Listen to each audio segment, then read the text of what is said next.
Hello, my fellow human. If you are a returning viewer, welcome back. And if you happen to be new here, thank you so much for joining us. We are all here sharing this human experience together.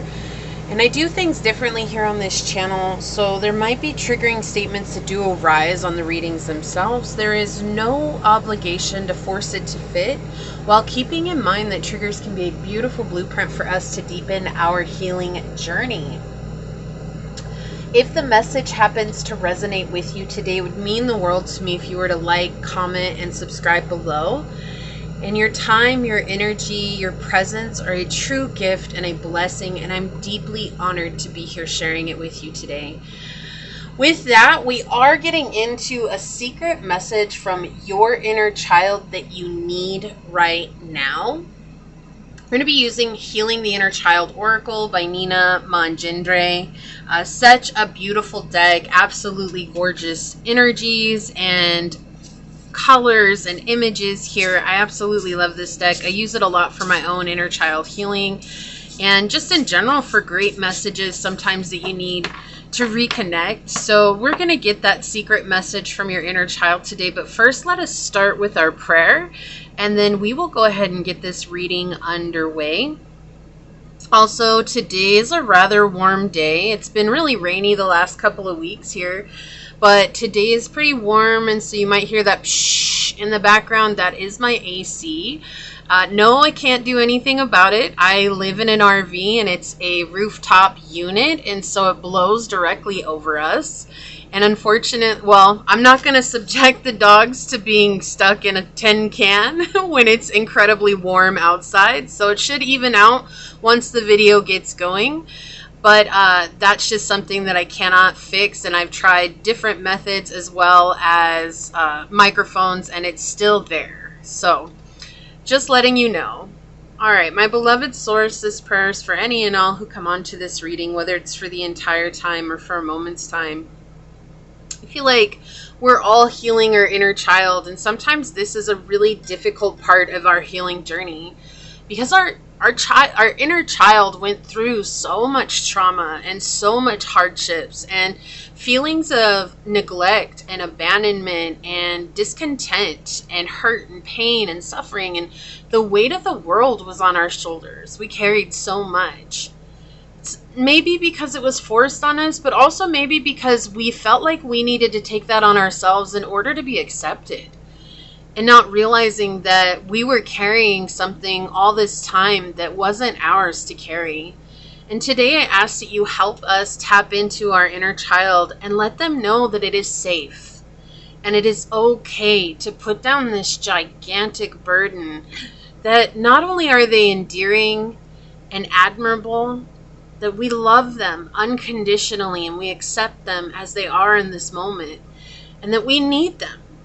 We need them so much on our journey because they're such an integral part of us, and they're not separate from us. They are us when we were young, and that part of ourselves needs that deep love. It needs that deep compassion, and it needs that deep commitment to reconnection and honoring the playful, silly, goofy sides of ourselves that maybe we blocked out because we felt we had to be serious from a young age, or we felt like we weren't allowed to be who we were, or we felt like being ourselves was just too much or a burden or not enough.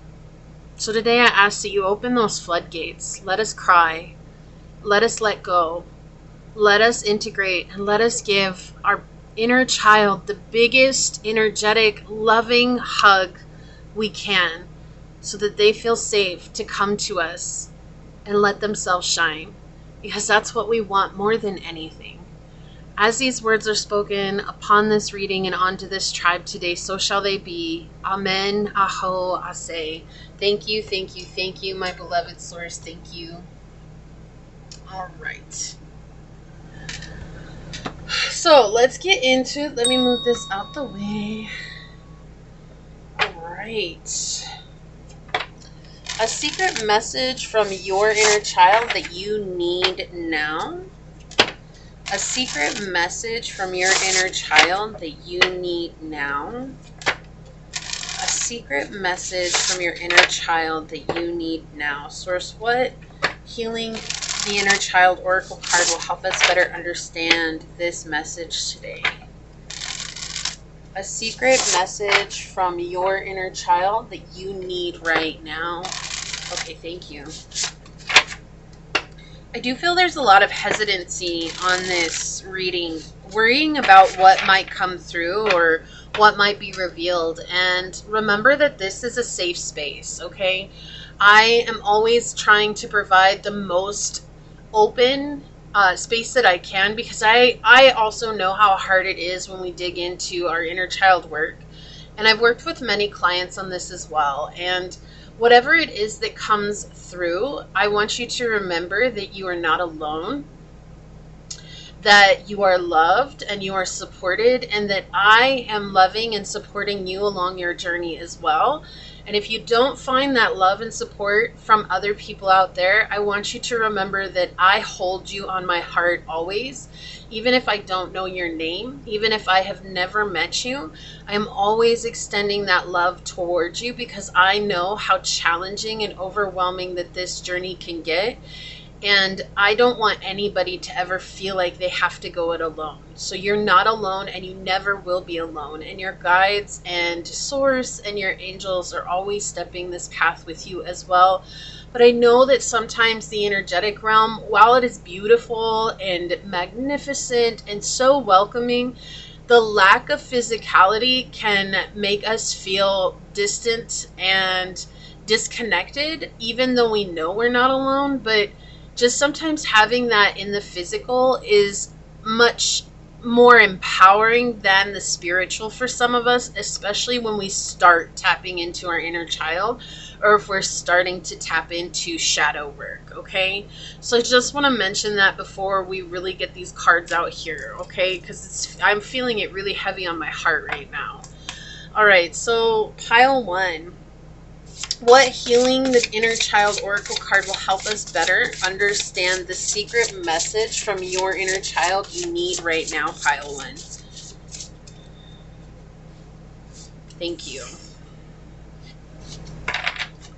Okay, pile number two.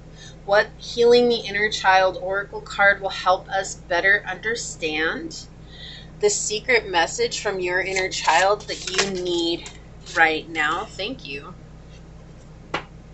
Pile number three. What healing the inner child oracle card will help us better understand the secret message your inner child, from your inner child, you need to hear right now. The secret message from your inner child that you need to hear right now. Thank you. I got the hiccups. Okay, on the bottom of the deck, collective energy. Wow. Okay, now I know why I was feeling this resistance, this reluctance, and this fear. We have number 37 with soul retrieval. And soul retrieval is a very unique practice that is done among shamanistic practitioners. And if you don't know what it is, you can definitely look into it.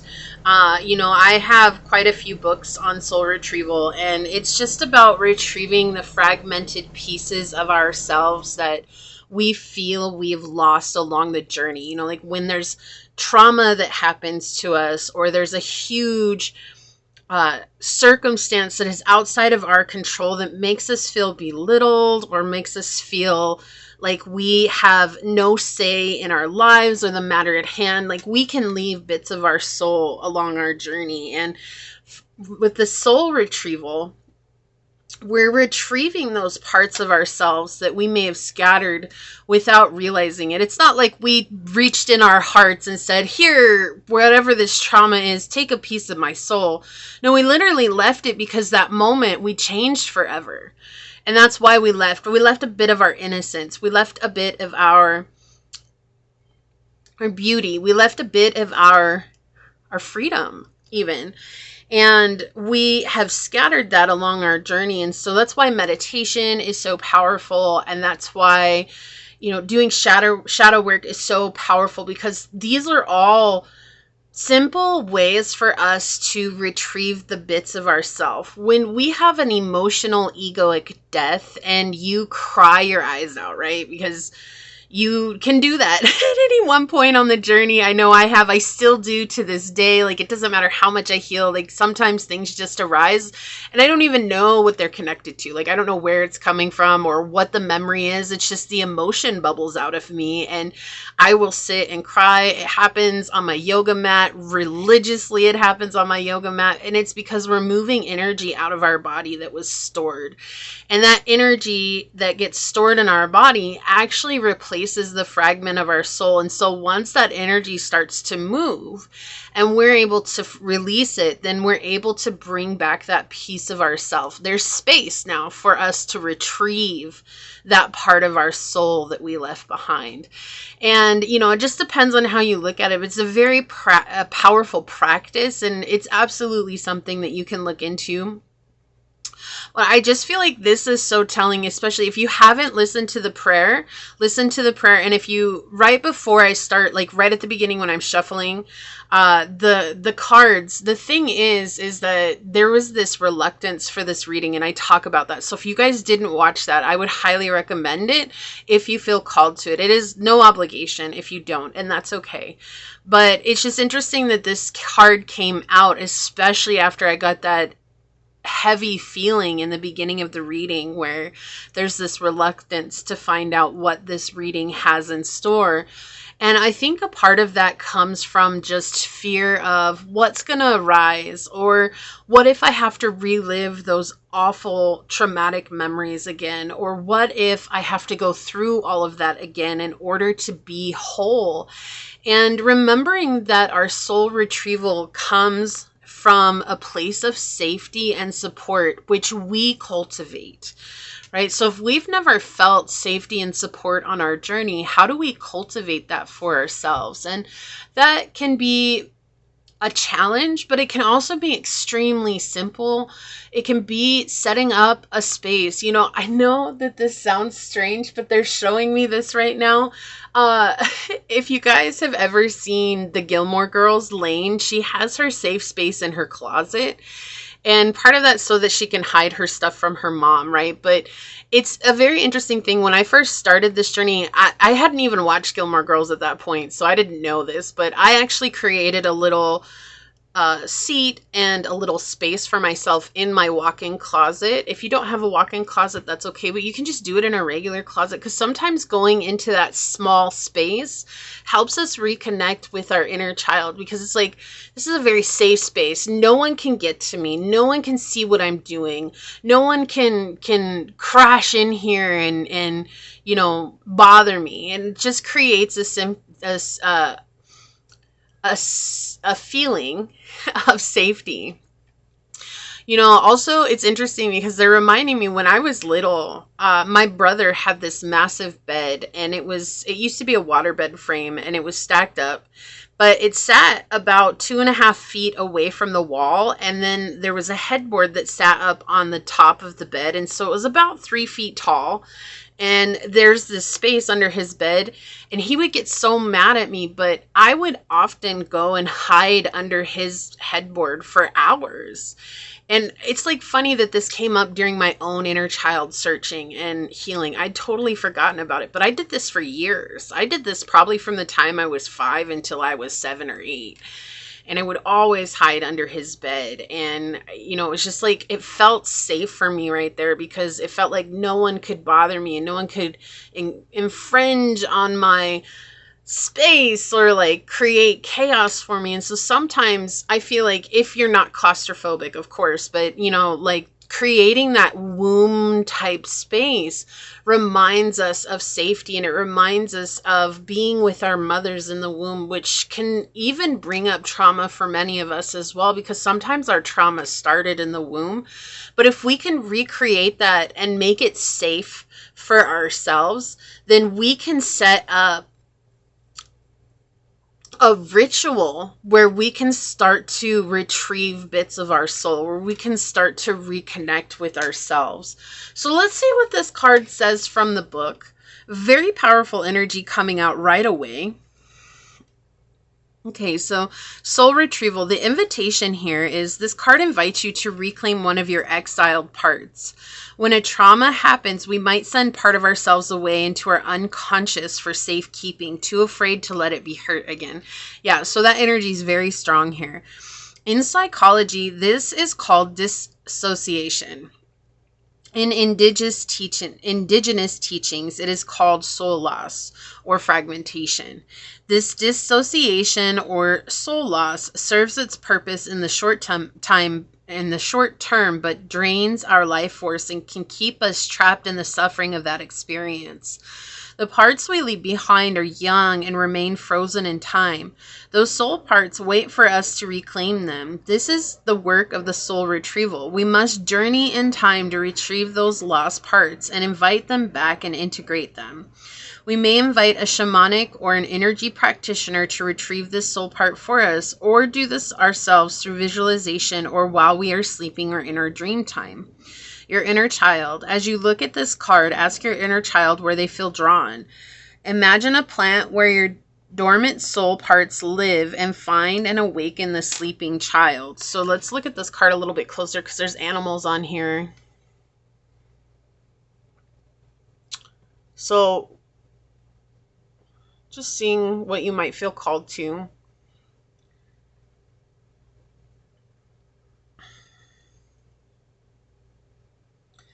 Find and awakening the sleeping child or one of the animals and ask for permission to dialogue with them, which is also journeying, right?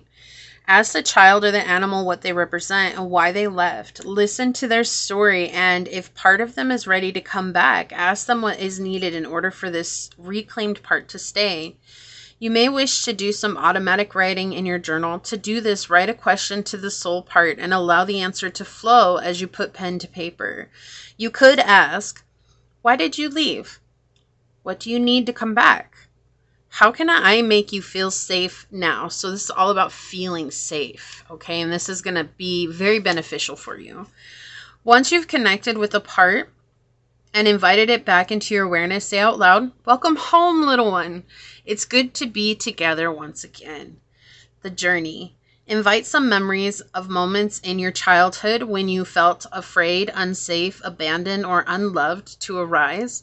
Allow the parts of you that needed to hide to reveal themselves. Notice if there are periods from your childhood that are harder to remember that feel foggy. This can be a clue to that traumatic experience when that a traumatic experience took place. With gentleness and compassion, invite these younger parts to reveal themselves to you one at a time. You can make note of these or repeat the process above with your journal or in meditation. Before you fall asleep, you can set the intention to be reunited with a soul part and trust that this happens during dream time in the imaginal realm. Yeah, so really powerful here. Like a secret from your inner child you need to know right now as a collective is that soul retrieval is at the forefront of your journey right now. And this retrieval of this piece of fragmented soul, not only is it ready to come home and be integrated into your journey right now, this will also open up such beautiful doors for you. Doors to self-love, doors to self-confidence, doors to success, doors to abundance. And there's just a really huge ask from your inner child for this right now, ready to be seen, ready to be appreciated, and ready to be accepted in that compassionate love that you and only you can give. Okay, so what an incredible message for the collective to come through right at the beginning. I always love doing these readings for sure. They're probably my favorite. All right.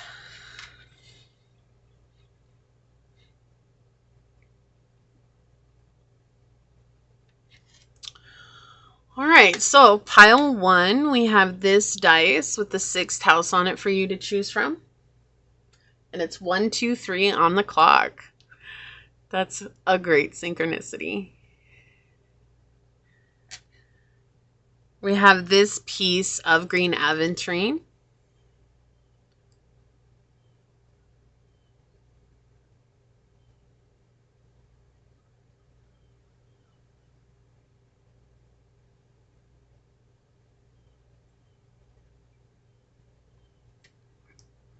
Pile 2, we have this dice with Mars energy on it.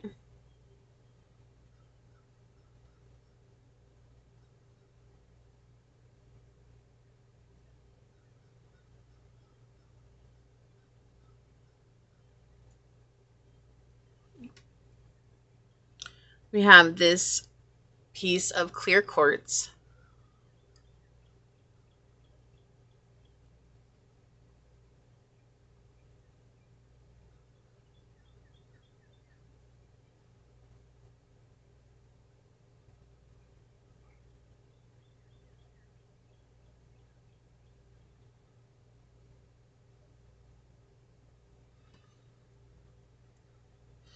Pile 3, we have this dice with Saturn on it.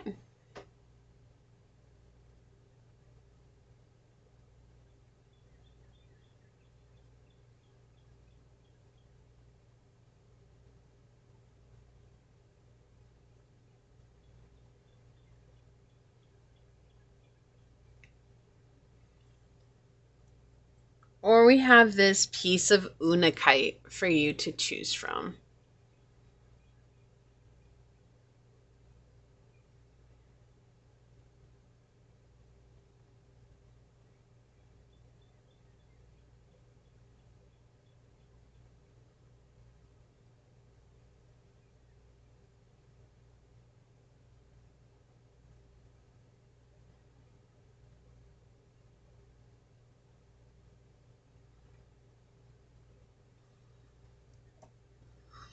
So pile 1, pile 2, and pile 3. Whichever pile you feel called to, that should be the one for you. And I will see you over there. Hello, my fellow human. If you were drawn to this dice with the 6th house on it, or perhaps you felt called to this piece of green aventurine,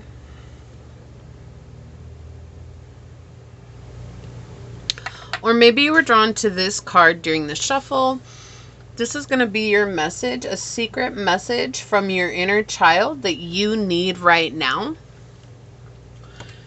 We are all here sharing this human experience together. If you are a returning viewer, welcome back. If you're new, thank you so much for joining us. I do things differently here on this channel.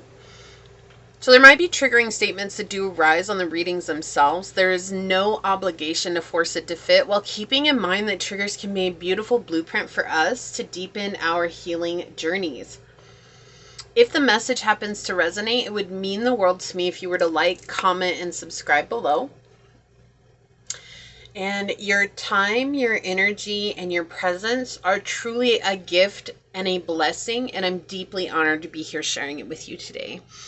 So let's go ahead and hop to it and find out what the secret message from your inner child that you need right now is. Pile 1. A secret message from your inner child that you need right now.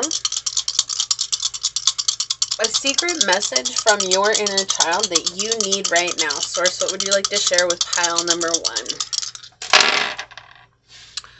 Okay, we've got the 11th house, we've got the South Node, and we've got Aquarius. So you could have Aquarius highly aspect in your chart. You don't have to. That's fine. You could have Aquarius, Leo, North and South Nodes. Aquarius in the 11th house. You could also have a lot of 11th house placements in your chart. I'm also hearing an 11th house stellium or an air sign trine. And if you have no idea what I'm talking about, then those are not for you. And that is okay. 222.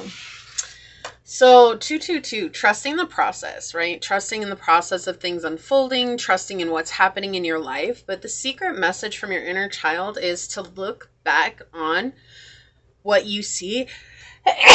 Oh my goodness, excuse me, that came out and I didn't even know it was coming. Woof. Okay.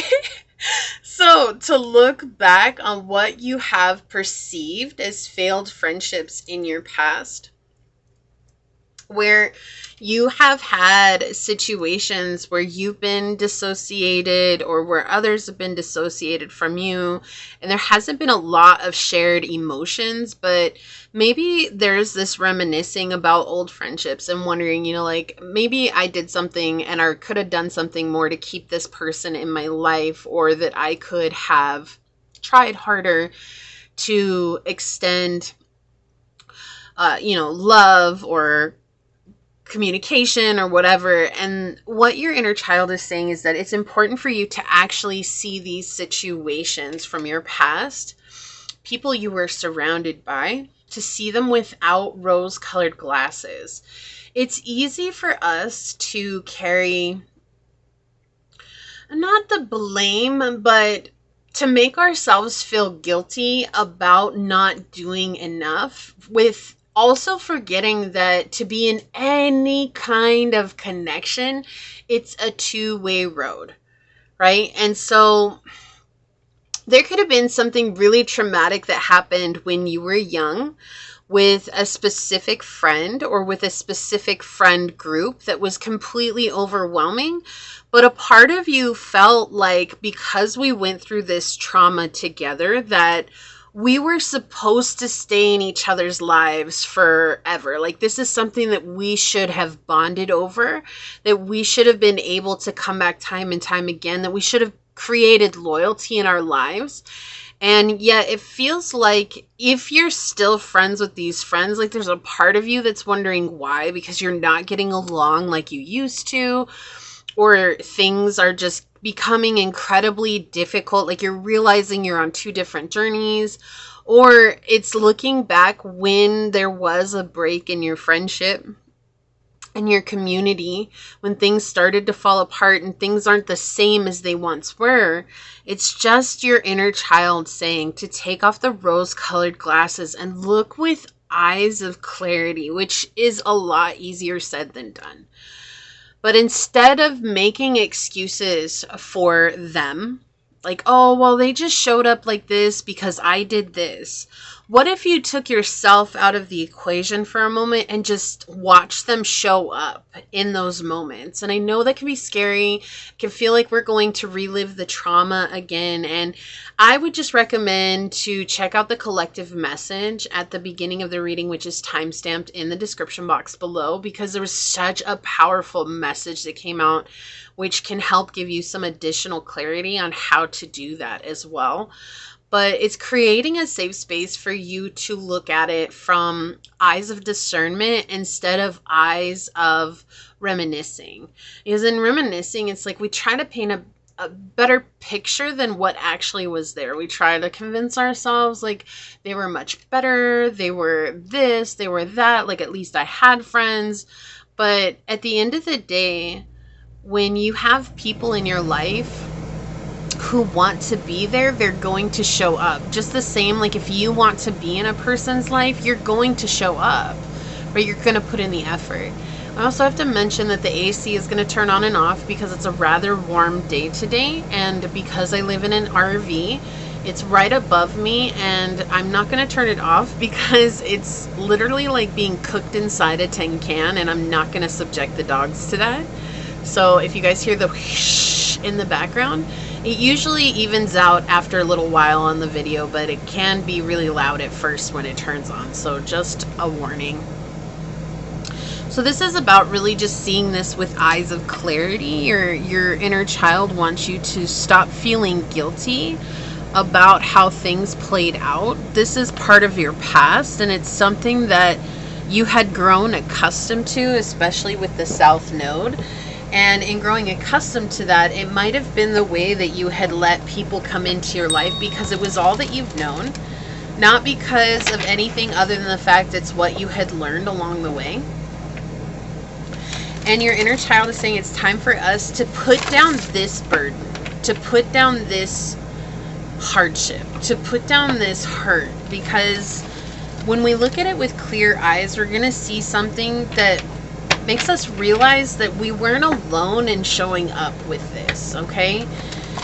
And I feel like you're an incredibly intelligent person, but sometimes I feel like that intelligence also comes with overthinking. Like, it's just naturally, the smarter you are, the easier it is to get caught in the rabbit hole of overthinking everything, because your mind is quickly assessing scenarios, right? And so you're assessing all these scenarios and you're letting them unfold in your heart and your mind, and before you know it, you've spent 20 minutes just trying to figure out the right plan of action to move forward, because you've been through all of these different scenarios.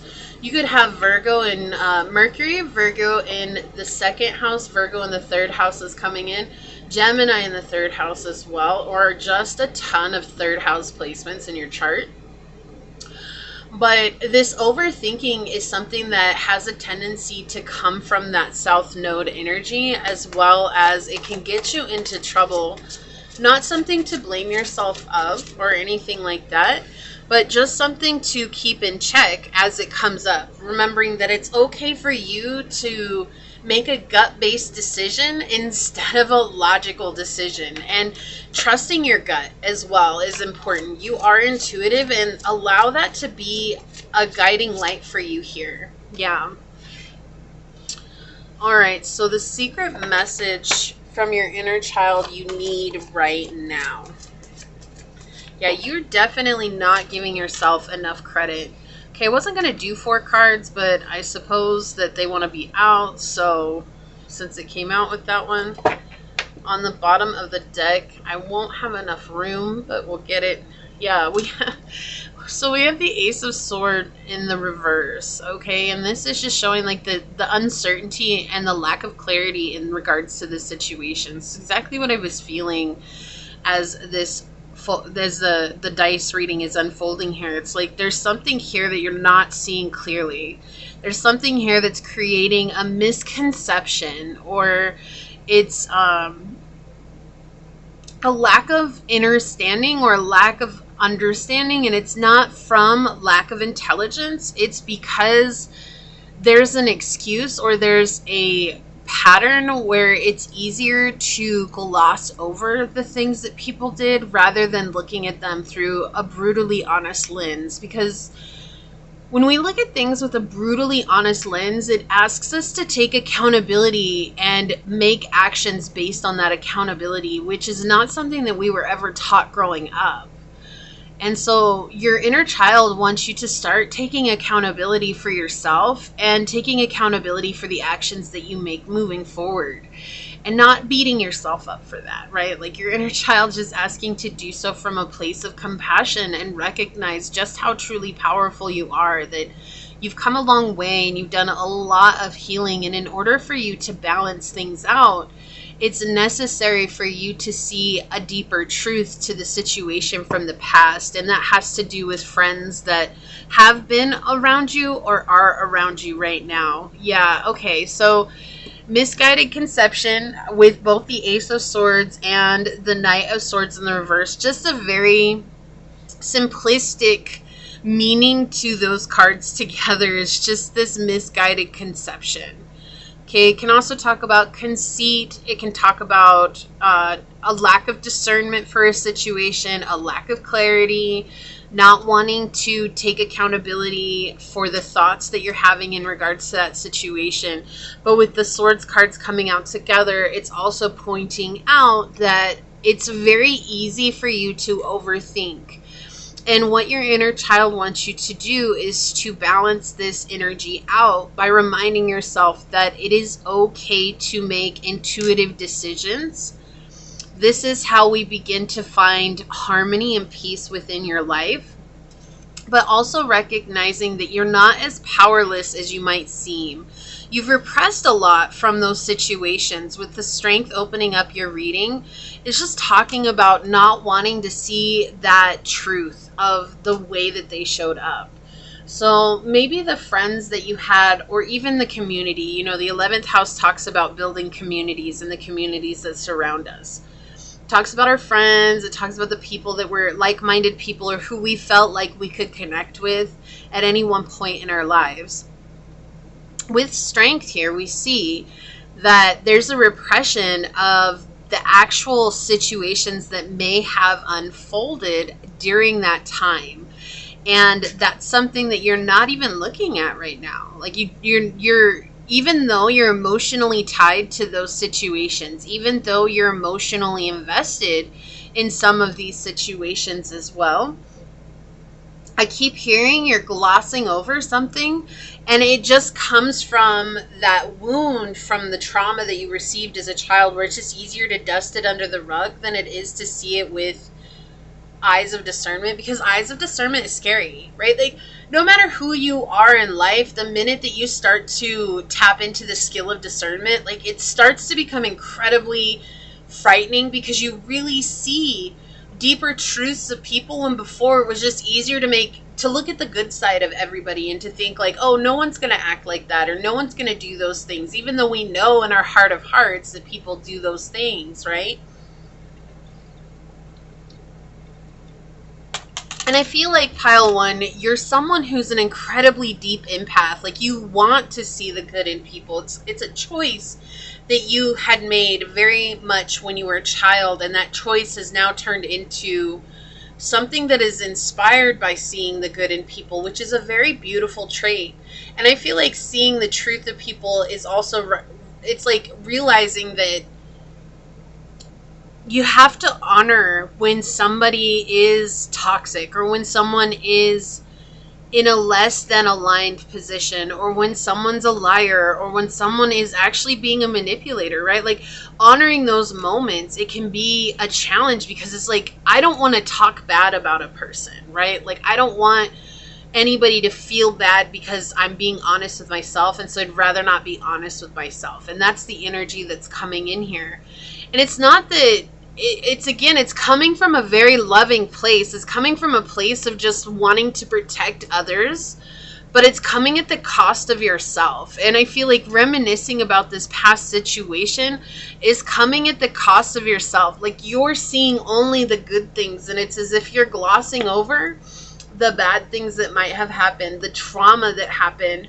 Or again, it's if there was one traumatic event that happened with you and these people, you're looking at the thing that could bond you for a lifetime, and that should be the thing that bonds you for a lifetime, but not looking at how everybody showed up after that point. And it could be because you blocked it out for safety reasons, right? Again, it's like not wanting to look at oneself through the eyes of truth, and it's easier said than done here, right?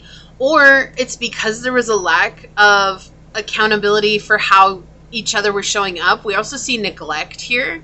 This could be parents. This could be family, with the Three of Cups here in the reverse. There's neglect here, abandonment issues, or expecting you to lift everybody up emotionally. We also see a lack of emotional stability that was in this situation. We also seeing it from a very, the word that came through was twisted, but it's not that you're twisted. I feel like that twisted image that you were seeing it had been manipulated by other people, or it was just like easier for you to take on this image rather than seeing the reality for what it was, especially as an inner child, right? Like, your inner child wanted to be safe. It wanted to look at the good. It didn't want to see the bad in the world, and that's not a bad thing, and it saved you in the short term, but in the long term, this continues to play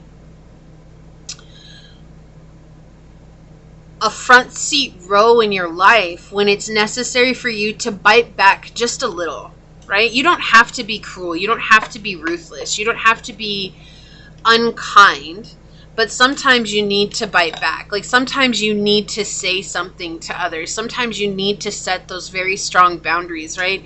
And that's fair. It's not that it's wrong, it's fair. And that's what your inner child wants you to see here, is to come into this place of fairness, to come into this place of truth, to come into this place of justice. The candle just went out. Let me light another one. Because you are growing emotionally, and you're very emotionally mature, and you have healed so much. Excuse my torch. And through that healing, Now you're ready to integrate that part of yourself that can still come from a very mature place, while also making sure that you're taking care of yourself in a fair way, letting the scales of justice balance out here. So it's not the train. It's not you trying to make excuses for everybody else anymore. And instead, it's you speaking the truth about where everybody's coming from, and also speaking the truth about where everybody was coming from a past situation here.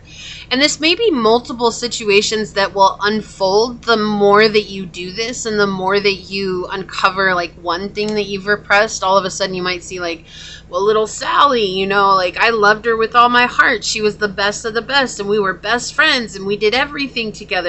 But now that I think about it, she actually used me to hide away from her family, and she never gave to me the way that I gave to her. And when we grew up, she's the one who ended contact with me and never said why. And you know, like these are things that you can look at, right? And this is just an example, right? It doesn't matter who it was or what the situation was. It's just looking at it with eyes of clarity here, and not trying to be like, you know, oh, well, little Sally, we were best friends and we just went our separate ways. I don't really know what happened. But if you start to unpack it, you realize that no, she was actually using you this whole time to get away from her own family. And she never valued your friendship. She never valued you as a person. And when maybe she moved away, that was it. Like that was the end of your guys' connection. And again, it's not that Sally's a bad person, but it's just seeing the truth of the situation, right? And it can be hard when you're coming from the inner child to look at inner child things and those children moments, and actually observe children who may or may not have manipulated you along the way. Manipulation is learned early on, and it's something that develops over time. And that's what I feel like. It's like you were manipulated by certain people here, and it's just honoring that and saying, it's not okay that I was manipulated, but it is okay for me to be brutally honest with myself now, so that I can heal from this situation and start to see it with clarity and truly let go. Truly let go of something that's been creating situations in my life that were already manipulative as I was growing up, right? Yeah, conjunction, a union, merging, a coming together. So your soul's asking to come back home and not to be forced out anymore. It's like when you feel this energy, we were talking about soul retrieval, which is the card that we got for the collective energy. But when we're talking about soul retrieval, right, it's about retrieving those fragmented parts of ourselves. And sometimes we can't see clearly until we ask those difficult questions. When we ask those difficult questions, and again, it's not about blame. This is not about blaming whoever your friends were. It's not about blaming you. It's just about seeing the situation as if, it's almost as if you're watching a movie, right? You're watching the movie play out. You're watching everything happen, and you're looking at it with those, I want to say, critical eyes, right? Like you're critiquing a movie, right? You're critiquing it as it's playing out. Like, what's the reality of the situation? Not just seeing it from your eyes of being involved in the situation itself, which when we're so emotionally attached to something, which we see here, the king giving his cup to the strength card in reverse, we see him passing his cup. So we see there's an emotional attachment here. When we take ourselves out emotionally, we can look at it from an objective place, which you are incredibly capable of doing, Pile 1. Then you're able to see the truth that was maybe hidden behind the emotions, behind the attachment here, especially with conjunction coming out, right? So there's something here. It was just an attachment. It was like that merging of energies and not being able to see beyond that. Yeah, so the fifth house here, passion, play, children, confidence, and creativity.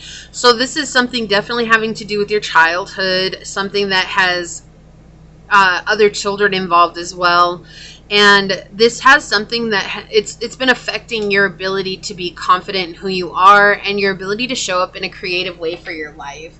And your inner child is ready to really tap into that creative essence that you have, so that you can create a new life together. and with a lot of passion and pleasure and fun, because I feel like that's really important to your inner child. On the bottom of the deck, we have repair. Yeah. Making amends rather than fun times reveals a relationship's true constitution. This is interesting that this would come out because there's this old couple and they are repairing this really old quilt here. It's like a rag quilt, you know, those ones where they piece it together. And it's like making amends. It's like, this is something that maybe you can make amends on, but it might not be for some of you. What they're saying, though, is that sometimes the fun that we had can cloud the relationship's true constitution. And that's what they're saying here. So this is a really synchronistic card to come out for your reading, pile one. And that's the secret message from your inner child. It's like, you need to know this right now, is that sometimes having fun, while that's a beautiful thing, but just like with romantic love, right? Like, fun isn't enough to create a lasting connection or a lasting friendship. Just like with love, love isn't enough to create a lasting romantic relationship. And there has to be respect. There has to be equality. There has to be reciprocity. There has to be honor. There has to be honesty and integrity and showing up and consistency. Like, there's so many things that actually contribute to a connection that we have to look at, but we place so much value on love, which love is such a beautiful thing, but love is not the only thing that there is, especially when a relationship is involved, even with friends. Right? So this is something that has affected your freedom. It says, I possess the power and the free will to create my own happiness. So this has affected your freedom in a sense, and I feel like that has to come with the creativity that has been blocked as well. Feeling like you're not able to create the way that you want to because this trauma has been weighing on you, because the situation has been weighing on you. It could even be something that you were trying to create together with this person. Maybe you were trying to build a band, or you were trying to write a book together, or maybe you're trying to create stories together, or maybe you guys were just imaginative and you created your own little world together, but they were really controlling and they didn't let you be you in that situation. They had to tell you exactly who to be, right? These are things to look at. I don't know why. I just was reminded of when I was a little girl and I was at a babysitter's house. It was probably like 4 or 5. It was around that time. And it was around when Aladdin came out. And I wanted to play Princess Jasmine, but there was another little girl there who wouldn't let me play Princess Jasmine. And so then I was like, well, if I can't play Princess Jasmine, then I want to play Raja, the tiger. And she's like, no. And she made me end up playing, and I can't remember his name right now, but the parrot. And you guys, you can laugh at me all you want. I just don't remember. And it was such a situation, like, it turned into so much chaos, and it turned into so, like, she was just screaming at me because I was like, well, I don't understand why I can't play these parts that I want to play, because she didn't even want to play them at all. She just wanted control over the situation, and that was her trauma, right? And that was her projecting on me, and that was her projecting on all the kids that were there too. And so she controlled the whole outcome. And then unfortunately we had a babysitter at the time who just was like, no, do whatever she says, right? And so that created even more issues. And yeah, it was just one of those things that I think back now and I was like, wow, like, that's like a really early age to see where I started getting manipulated, and not just from family, but from people in my life too. And that's what your inner child is looking at too. It's like just seeing the situation for what it is, right? Was this person trying to manipulate you? Were they trying to control you? And it's not about blame. It's about honesty. That's what's coming through, right? So you can reconnect with your sense of peace. I'm a being of love and I release all negative energy. This is about transmuting that negative energy into something more profound and more promising for you moving forward. Okay, so let's find out what else wants to come through for you, pile one. The secret message from your inner child that you need right now. What else would you like to tell us, Space Source? Wow, that is too many, but okay. I feel like these two want to come out, so I'll leave them out. On the bottom, we have, yeah, look at the bigger picture with full moon in Sagittarius. Yeah, that's what we've been talking about too, stepping outside of the frame, right? Looking from the outside in. It's like letting yourself see it play out from that dissociation in a way, but also being completely present. So it's like not being emotionally attached to it, but rather being present with the memory of it, and then assessing from there what would be best for you to move on. What intuitively are you being guided to do moving forward from that situation? And I feel like it's going to be a profound realization for you, pile one. And it's going to open up a lot of opportunities and connections for you. And I feel like this is also going to help you reconnect with your soul tribe. But I do feel like this is a block because there's a belief somewhere inside of you that's saying like, oh, this is all that I'm worthy of. It's people like this in my life. And that's not true at all. That's the old version of you. Yeah, an explorer with traveler and wanderer with the full moon in Sagittarius coming out. I feel like this is really a powerful card, the explorer card, because Sagittarius is connected to travel, long distance, short distance travel, world traveling, and being an explorer and an adventurer. And so I feel like this is also going to open up opportunities for you to travel and meet people abroad or meet people in different states from where you're at, and they're going to be soul tribe for you. Like these are going to be people who get you, and there's a sense of happiness and freedom and excitement. And even if you travel by yourself, I feel like you healing this part of yourself and you facing the truth of this part of yourself, it's going to relieve such a burden on you that you even being by yourself and going out and meeting people is going to be a sense of fun and excitement for you. You're not going to feel so worried about who you're connecting with because you're going to know how to discern who's right or wrong for you while not taking it personal also, right? Like, okay, like you're wrong for me. That's okay. We'll just go our separate ways. We don't have to be mad about that, right? There are plenty of other people in the world. You'll find your people. I'll find mine. Yeah, there's a huge blessing here with facing this part of yourself. There's a huge opportunity. I feel like that opportunity has to do with you traveling, if that's something that you've always wanted to do.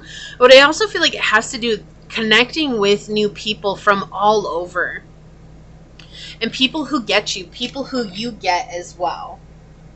Okay. So let's do this one last. I feel like, yeah, full moon in Leo. Don't let pride get in your way. And what this card is just pointing at is that, like, you know, it's easier for us to just brush it under the rug. And we've been talking about that for your whole reading, pile one. That's the pride, right? That's the emotional ego. It's like, no, I'd just rather brush it under the rug instead of seeing it for what it was. Because if again, there's a part of us that we know if we look at the truth of the situation that it's going to hurt, but that hurt is not going to last as long as the trauma playing out in our lives and the suffering that brings. So the hurt from seeing the truth is a lot less than letting the trauma continue to rule our lives. Yeah, full moon in Libra. Exactly. A win-win outcome is forecast. The scales here. Balancing the scales of justice, right? You're letting go of something that was old and outdated that doesn't serve you any longer, and your inner child is ready to integrate so that you can explore together. Learning and teaching. So I do feel like this is something that could have happened in school or from a friend that you met from school. Maybe someone that you guys went to college with, or someone that you both had planned to go on the same university together. These are very specifics coming through. Also with education, this is showing that many of you are going to be teaching others something about exploration, and that could be exploration in spirituality, exploration in the world, having a travel blog, having a travel. Oh, welcome to Fraggle Rock. Okay. Having a travel vlog, something where you guys are maybe going to different places and teaching people things. Like, I just really feel like you're going to be sharing a lot of information. And Sagittarius also being the sign of higher education. So with education coming in as well, very synchronistic here. Something that you're meant to share, to step into the North Node. Taurus, slow but steady. This is not an overnight shift for you. Okay, this is something that with time you will begin to find a foundation for yourself that will allow you to move in a very stable, secure way. But also with Taurus, it's just about creating stability and safety for you to let your inner child bring forth these truths and listen to your intuition as well, okay? Yeah, distorted perceptions. What a powerful card to come through. Now I know why they wanted it last. It says reality is rarely what we are raised to believe that it is. Okay, so again, pointing towards this is something you were raised to accept. This is something that in that time and in that moment you felt like this is just the way things are and it's okay. And now as you're growing and healing, you're realizing that there's this distorted perception just doesn't resonate with you anymore, but it's been something that you've been brushing away. Like this to me looks like sweeps, like a broom strokes, like, oh, let's just sweep it away, let's just keep sweeping away. But it's starting to become clearer that this is something that doesn't resonate with you, but maybe you just weren't sure what it was that you needed to look at. And that's why your inner child has this secret message for you today. It just involves looking at a situation with a close group of friends and allowing yourself to be truly honest about the situations that unfolded with you. It's nice to reminisce about the good times, but sometimes you really need to look at all the times together. So let's take a look at this card. I'm going to read this from the book for you today. Recognition. Wow. What a powerful card. You see all the queens here on the card. Yes, it is all queens. But it's all women or little girls. They're crowning each other. So this does, honestly, before I even read this, this is making me feel like maybe there was something that you guys wanted to create together, right? Like you wanted to create with this person or with these people. There was something that you wanted to create together and it just didn't work out, or it fell apart, or someone was manipulating, or someone was very controlling in the situation. But looking back, well, we were just kids. We didn't know any better. And that's true. You didn't know any better. But honoring the fact, like, oh, you know, little Susie was totally controlling and manipulative. Little Bobby, he didn't know what was going on, but he really treated me like crap because he didn't want me to make any decisions, right? Like, whatever it was, it's just being honest with that, okay? So let's see what recognition says from the book. Number 17. Okay. Exactly. I love that this card came out for you.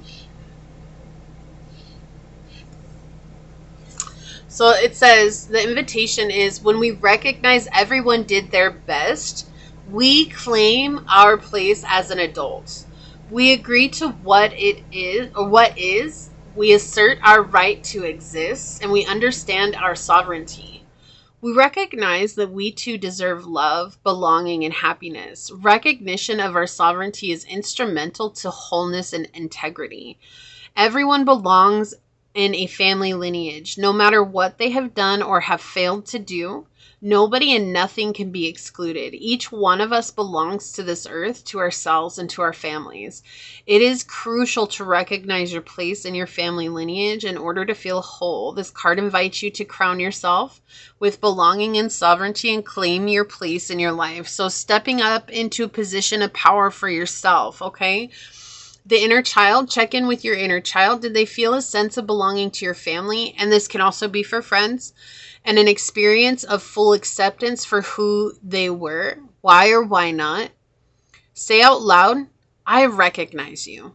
You are my inner child. You belong.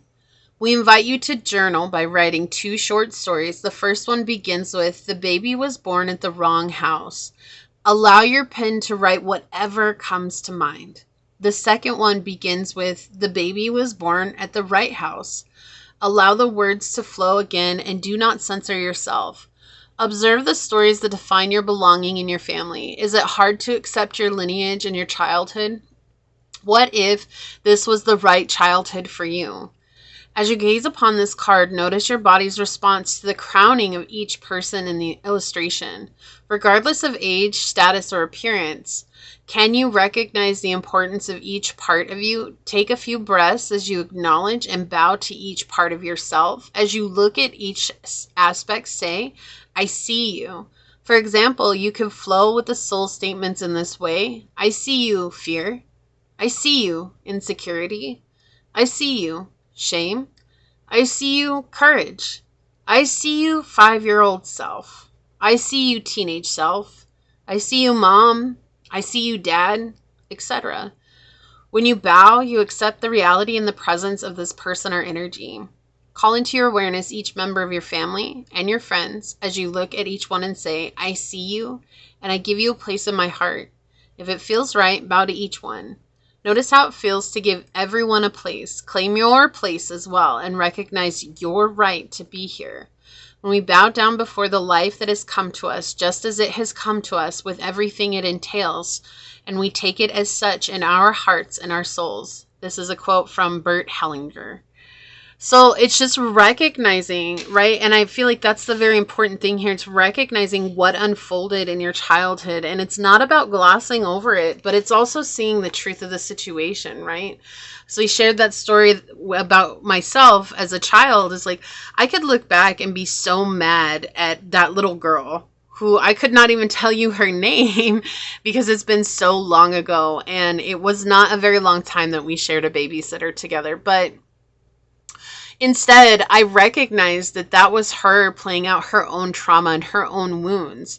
And I recognized that that was the only way that she knew how to act in that moment. And it's easy for me now as an adult to forgive her for that and to welcome my own inner child back in and saying, I give you a highlighted spot in whatever position you want and whatever play you want. If you want to be Jasmine, be Jasmine. And then let's go play Jasmine together, right? Like, that's the thing. It's like giving your child, your inner child, that moment, that freedom to be who they wanted to be in that moment and accepting them. And I also see that inner child as well, who is very afraid to stand up for herself in that moment. And I could blame her. I could say, how awful, how could you not say anything to protect us in that moment?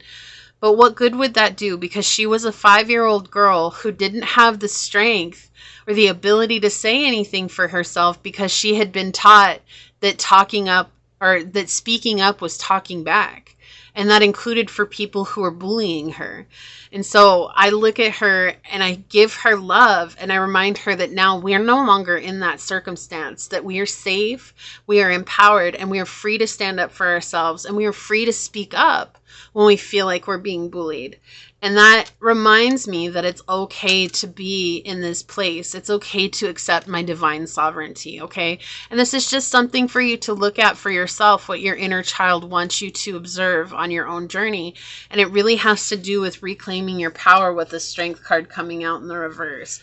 Remembering that you have a spot in this life and you're allowed to take up space in that spot in your life. You belong there and you belong here. Okay, so this is what I see here for you today, pile 1. If you feel like this is your reading, leave a little crown emoji down below and say, I recognize the situation that I experienced as a child, and today I accept myself as I am, and I give myself permission to take up space here and now. And if it resonated with you, it means so much to me if you were to like, comment, and subscribe below. And if you're interested in supporting the channel further, you'll find everything you need in the description box. With that, I would like to take a moment to thank your guides, your spirit messengers, your angel source, and my spirit guides for coming together to give us this truly powerful message today. And until next time, pile number 1, stay human. Bye. Hello, my fellow human. If you were drawn to this dice with Mars on it, or perhaps you felt called to this clear quartz, or maybe you were drawn to this card during the shuffle, this is going to be your reading, a secret message from your inner child you need right now. We are all here sharing this human experience together. I do things differently here on this channel, so there might be triggering statements that do arise on the readings themselves. Remember, there is no obligation to force it to fit, while keeping in mind that triggers can be a beautiful blueprint for us to deepen our healing journey. If the messages happen to resonate with you, it would mean the world to me if you were to like, comment, and subscribe below. Your time, your energy, and your presence are a true gift and a blessing, and I'm deeply honored to be here sharing it with you today. So with that, let's go ahead and hop to it and find out pile number 2, the secret message from your inner child that you need right now.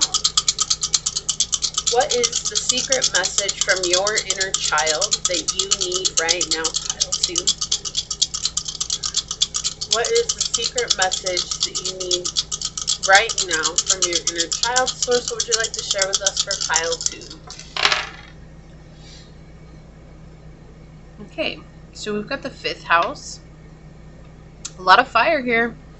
Aries, Leo, Sag energy out on the table. Sagittarius and Mars again. You chose Mars and Mars came out for your reading. I love that the 5th house is here because it is tutelage to you, connecting with your inner child. 5th house has to do with our inner child. It can do with our ability to lead others. It can be dating and drama and things along those lines, but I really feel like this is just reminding you that it's okay for you to be actively adventurous with your inner child. You've been really serious lately, and your inner child wants to remind you that while life is serious and you've been through a lot, and after what you've gone through, it might be hard for you to reconnect with that fun, lighthearted side of yourself because of all the trauma that you have gone through and because of everything that you've had to experience along your journey. That your inner child, the secret message that your inner child has for you today is that it's time for you to actively engage that adventurous side. Maybe read books that you really liked when you were a kid. And I know that sounds so weird, right? Like, especially if you're an adult. You're like 50 years old. Why would I want to read my favorite book when I was a child? And it's not about the 50-year-old you. It's not about however old you are now you. It's about the inner child being connected to. And with that, that means taking actions and steps to do the things that your inner child really likes to do, what your younger self enjoyed doing. Did you like to sing and dance? Did you like to write? Did you write poetry? Did you write short stories? Did you laugh a lot? Did you try to create comedy? Did you what were your favorite movies when you were growing up? What were your favorite TV shows?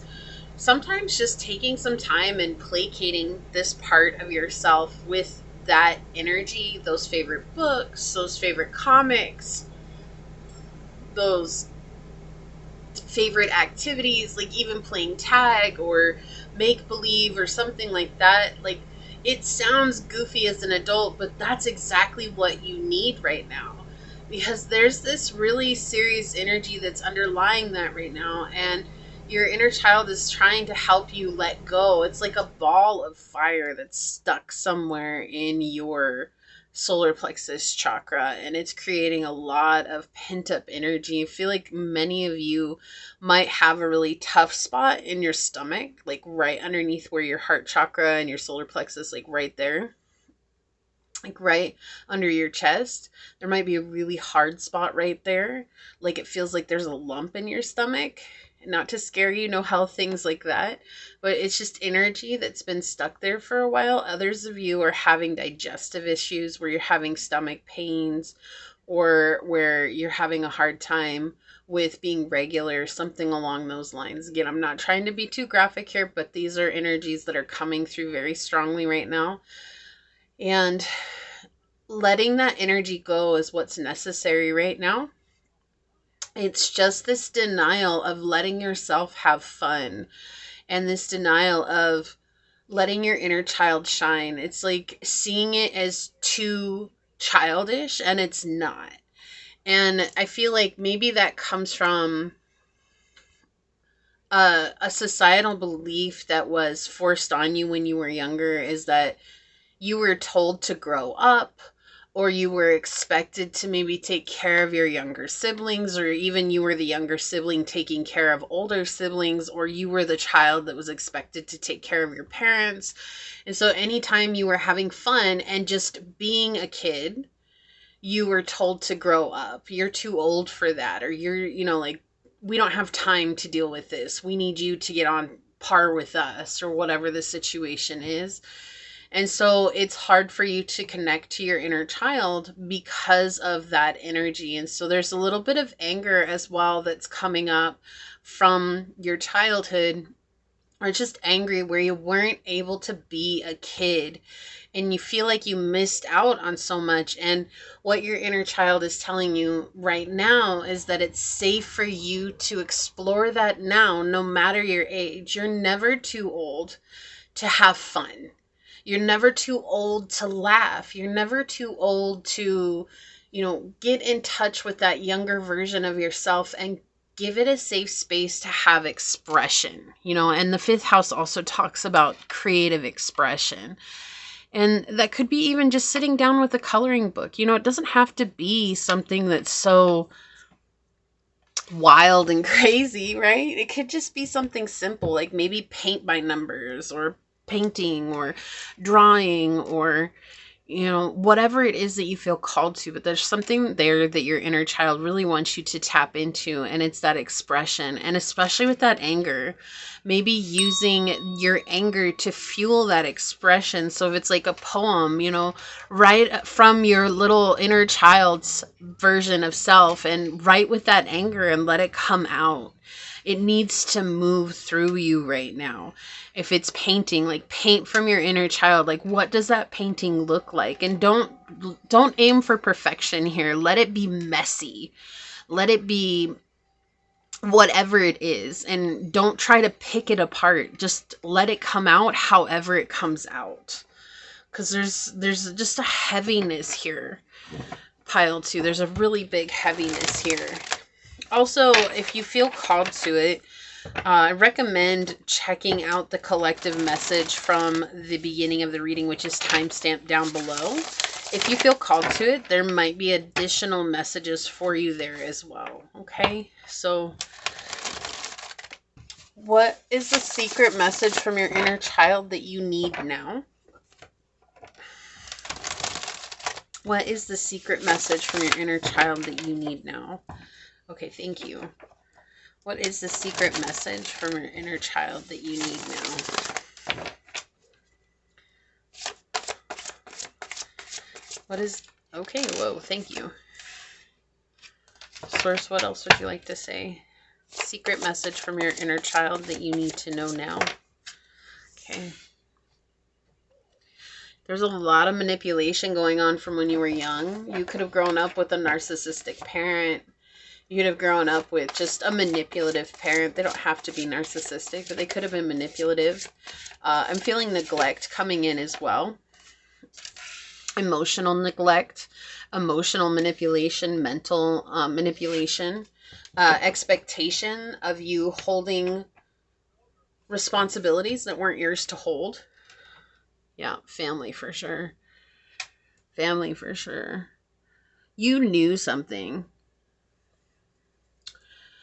And I feel like you still do. Like you know there's a secret about your family, or there's just something that happened, or maybe there's information that you have about your family, and they know that you have it. They've known that you've had it for a long time. You could have gotten this at an early age, like from the age of 5 or 6 is coming in really powerfully here. You could have, maybe at that age, you didn't really realize what this information was, but it's something that stuck with you, and the realization of that had dawned on you as you got older, and it was just kind of something that was absolutely, I heard demoralizing. That's something that came in. There's something here that was demoralizing. That could have been for your family as a whole, so... and just a trigger alert moving forward, but the energy that they're showing me is like maybe you realize that one of your parents was cheating on the other, bringing home a partner to cheat on with the other, And there could have been stealing, there could have been lying, there could have been like getting caught in the middle, like don't tell your mom or don't tell your dad, and getting caught in the middle, and it's not really realizing what it was when it happened.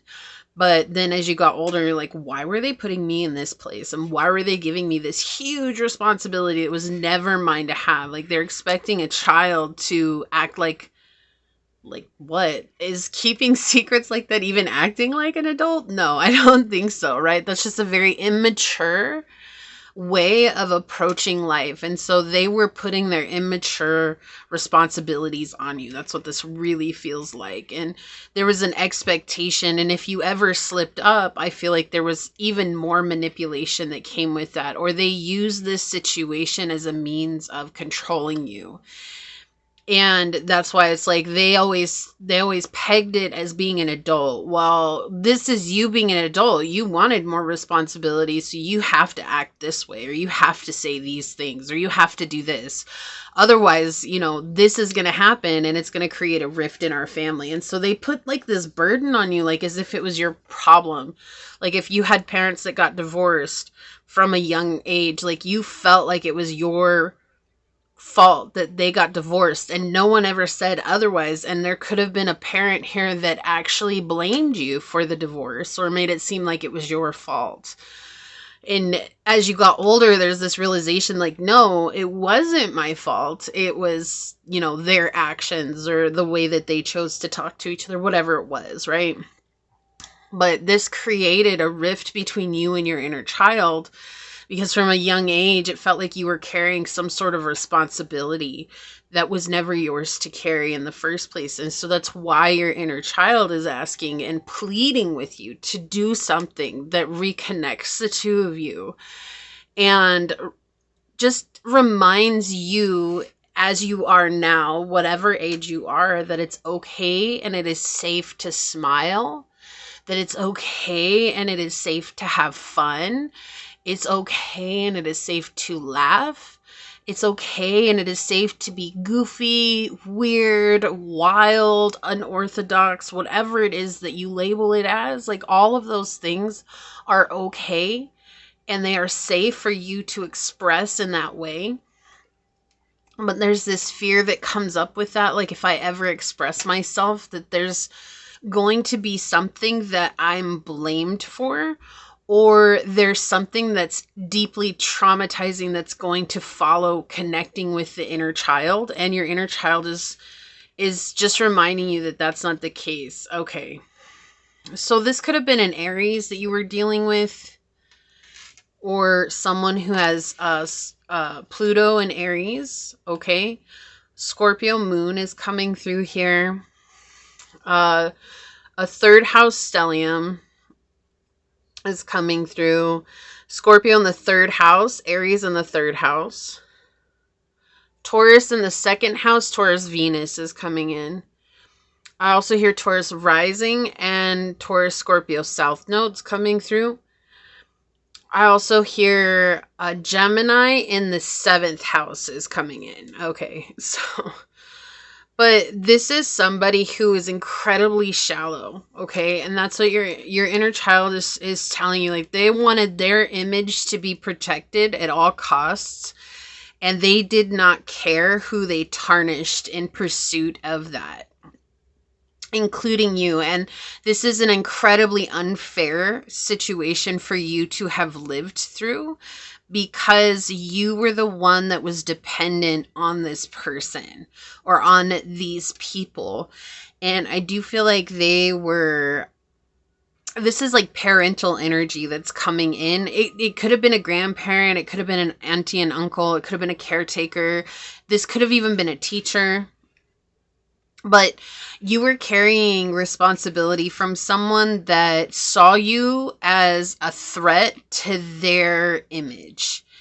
And they did everything in their power to belittle you and make you feel small.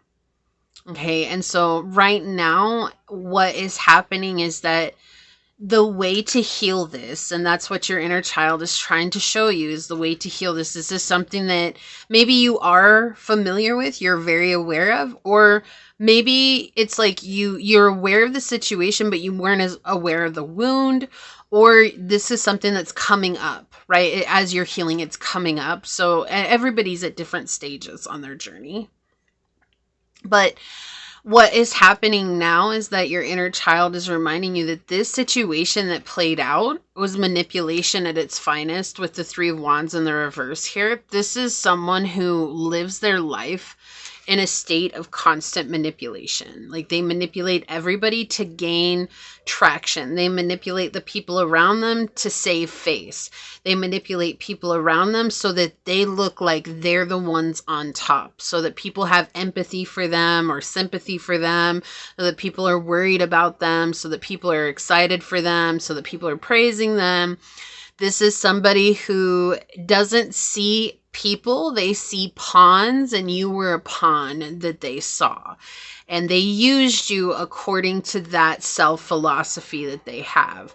And you are a person, and that's why your inner child wants to remind you that you are a person, which is why connecting with your fun side, that part of you that you had closed off from a very early age, reconnecting with that is going to help release this stuck ball of energy. It's like stuck chi in your solar plexus chakra. And that also, they're saying that release is going to be it's so your body is going to have either compulsions when it releases, or there's going to be a lot of tears that come with it, like heavy, like grief tears, the tears of grief that you scream. This is like something that needs to be let go of, and yet the only way to tap into that is to tap into the fire, right?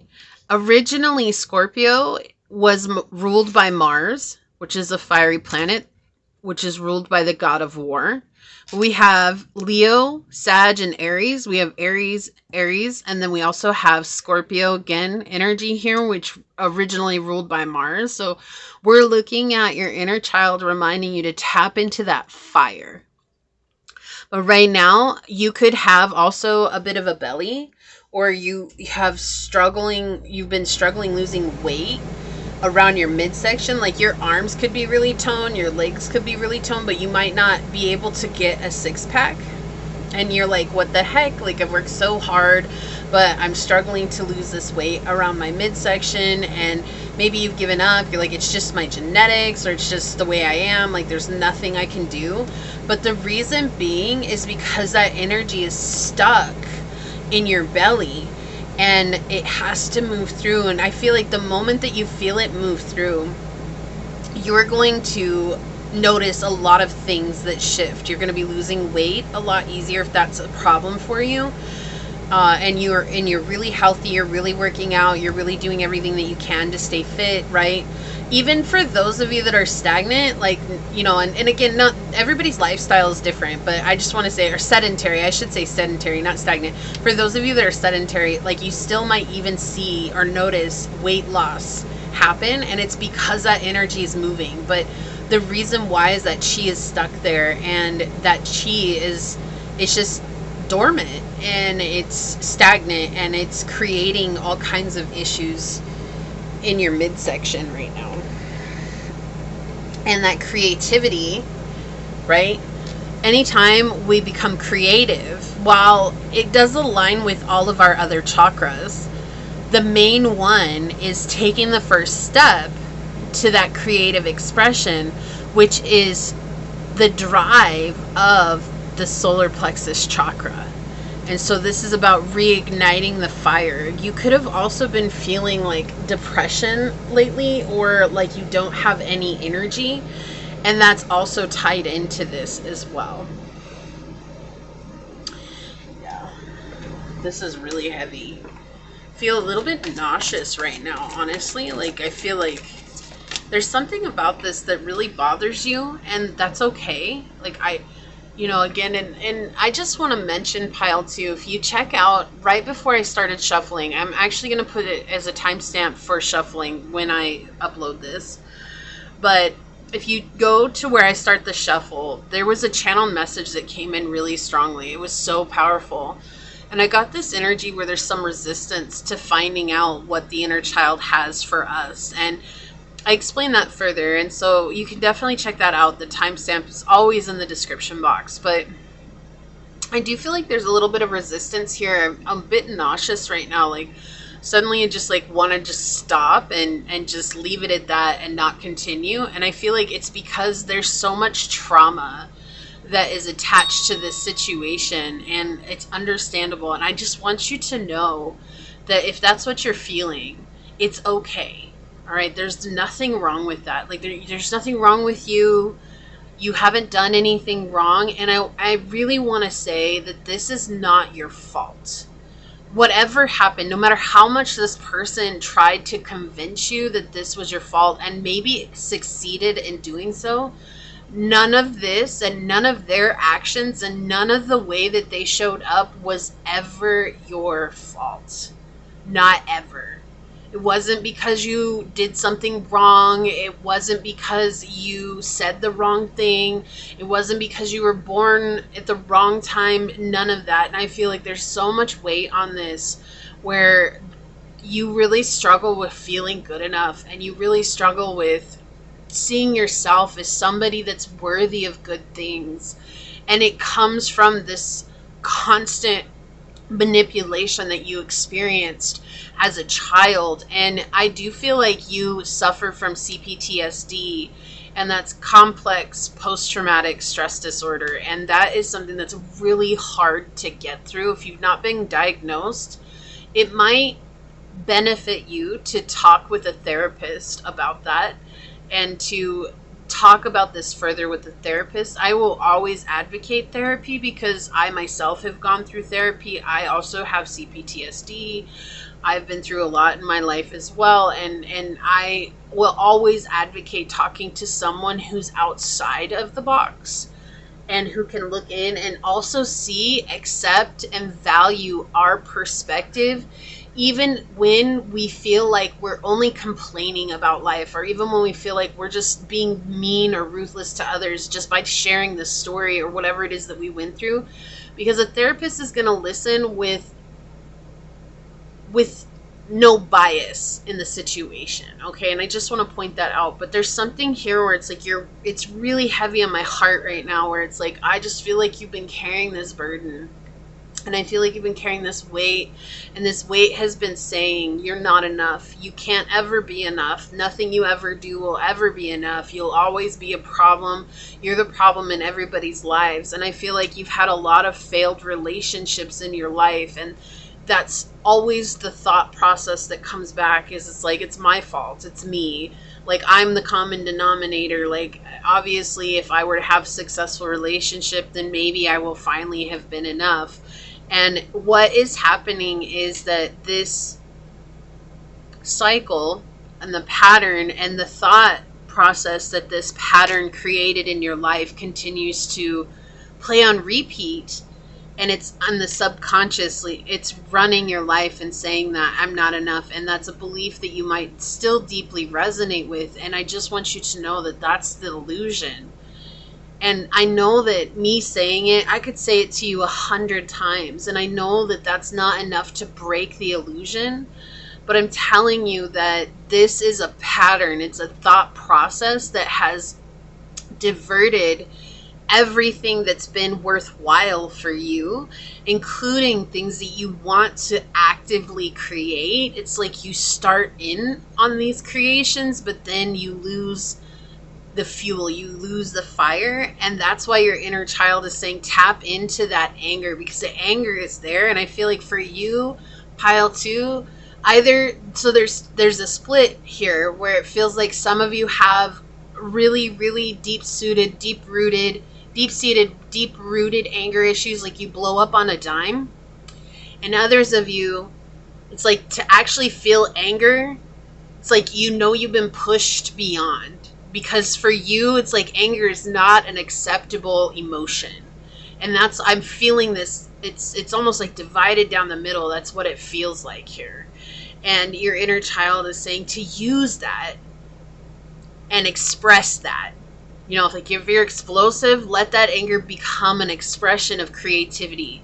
If you're not, then dig deep and dig that anger out and let that become an expression of creativity. Yeah, Aquarius energy. We have originality, philanthropy, and progressive imagining. So there's this energy of dissociation that's coming through really strongly here, where it's like you basically checked out. And it's hard for you to feel deeper emotions. Like, you're very surface level right now when it comes to your emotions. I do feel like you're healing pile 2, but I feel like it's hard. Like, you might have forgotten what it feels like to laugh. Or like when people tell jokes now, you're like, nothing is funny anymore. And it's not that anything isn't funny, which it may be true for some things. I feel like this is just because you've numbed yourself to experiences. You've numbed yourself to the emotions. Because the emotions are what's so overwhelming. And it's been easier to numb them than to face them, because facing them brings with it the warning of danger. It's like, I can't go down that road. I can't go down that path because that's dangerous. And it includes all things dangerous. Whoa. So this like slid right out of the deck. We have wishful expectations. This card is so sorrowful to me. It says, acknowledge the smoke and mirrors in your life for what they are. And I know why Source brought this through. It's because it's looking at those illusions. What are the smoke and mirrors? This person manipulated you into believing their smoke and mirrors. The illusion, right? It's all a trick. But it doesn't mean that it wasn't your reality, right? Because believing that, it became your reality and you're living in that reality. And so now it's just drawing back and stepping aside and again, letting yourself experience the emotions. But you see this water wheel, it's risen out of the water, right? But where does it find its power from? By being in the water. And the water is what keeps the wheel spinning, but it's been lifted out of the water. Feeling numb, right? I don't want to touch the emotional state of myself because water represents our emotions. And so they're saying it's okay for you to dig in. If anger comes up, be angry. It's okay. It's okay to be angry, pile 2. It's okay to cry. It's okay to yell. It's okay to feel what you need to feel. Anger is a very real, visceral emotion that we get in a life. Every human experiences it. There's nothing wrong or weird with you if you need to express and experience your anger. But keeping it locked up inside is only hurting you. And it's been hurting you for a long time. She just doesn't care anymore, right? Like, look at her. She just, everything about her is like, so much is inside of her and she just can't let it out. She's at the grace of this wheel, or she's at the mercy of this wheel. But if it were to tap back down into the water, she would no longer be at the mercy of the wheel. She could free herself from the cycle. And I feel like that's something that's so important for you.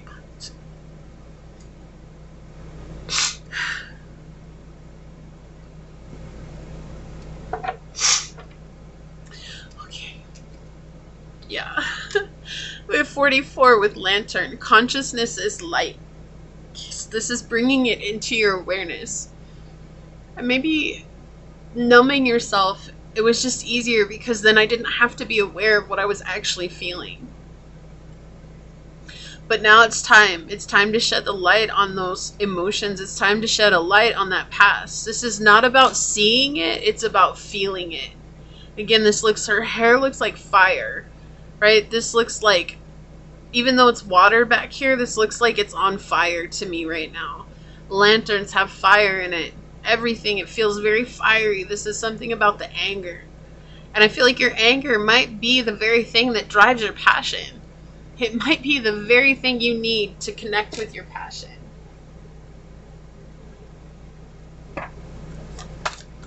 I'm so sorry you had to deal with this, pile 2. I truly am. Nothing you did warranted being treated this way. And I want you to know that, okay? Envy. I'm the same as everybody, but with different challenges. So this could have been someone who was envious of you, but I think more than anything, what Source is trying to point out here and what your inner child wants to point out is that this person was envious of other people, which is why everyone around them got used as a pawn. Because they had certain people in their life that they were trying to impress, whether that was their parents, their friends, their coworkers, their boss, and anybody that was like, you were privy to behind the scenes realities with this person or these people. Like, you saw the monster that they spent all day every day trying to hide out in public, but you got to see that right in front of your face because they were so close to you, because they used you. And again, you didn't deserve that. You never deserved that. Okay, we have new moon in Sagittarius. Luck is on your side. And I just feel like this is reminding you that being true to yourself, beginning again, like new moons are all about beginnings and full moons are about completion. And so this is all about beginning again and knowing that when you let yourself be propelled forward by this passion, by this fiery energy, even by this anger, you're going to see a lot of things start to turn around in your life, and very quickly. This is like, it's like the arrow, right? It's been being pulled back on the bow, on the string. And it's being pulled back and pulled back and pulled back and pulled back. And when you finally let yourself experience it and let loose, your arrow's going to fly right into a bullseye. And the bullseye is what your desire is. Be bold and make the first move, cardinal moon. You're the only one who can do this for yourself. Like, I can't do it for you. No one else can do it for you. Source can't do it for you. Your angels can't do it for you. Because it's your emotion, you're the only one that can tap in. But they can help. They will definitely help guide you there, but you're the only one that can tap into that. And let it go.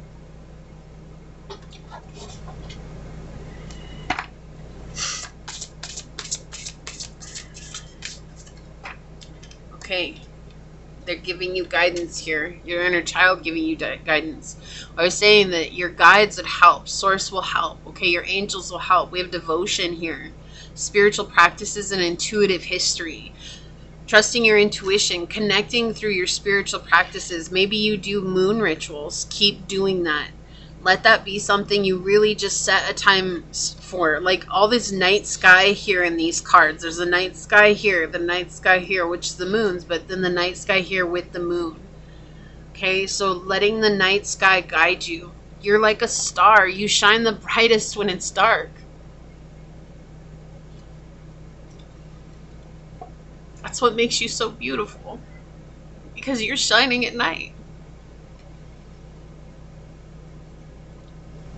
You don't need to be the sun. You need to embrace that soft but fiery energy that's moving you forward. And I know the fiery energy connects with the sun, but it's about seeing this. It's like letting the reflection of the moon guide you. Connecting with the emotions, the moon, right? That's connecting with our emotions. Letting that become our expression. Warrior, courage, taking on challenges. Do you know how strong you are, Pile 2? You're breathtakingly strong.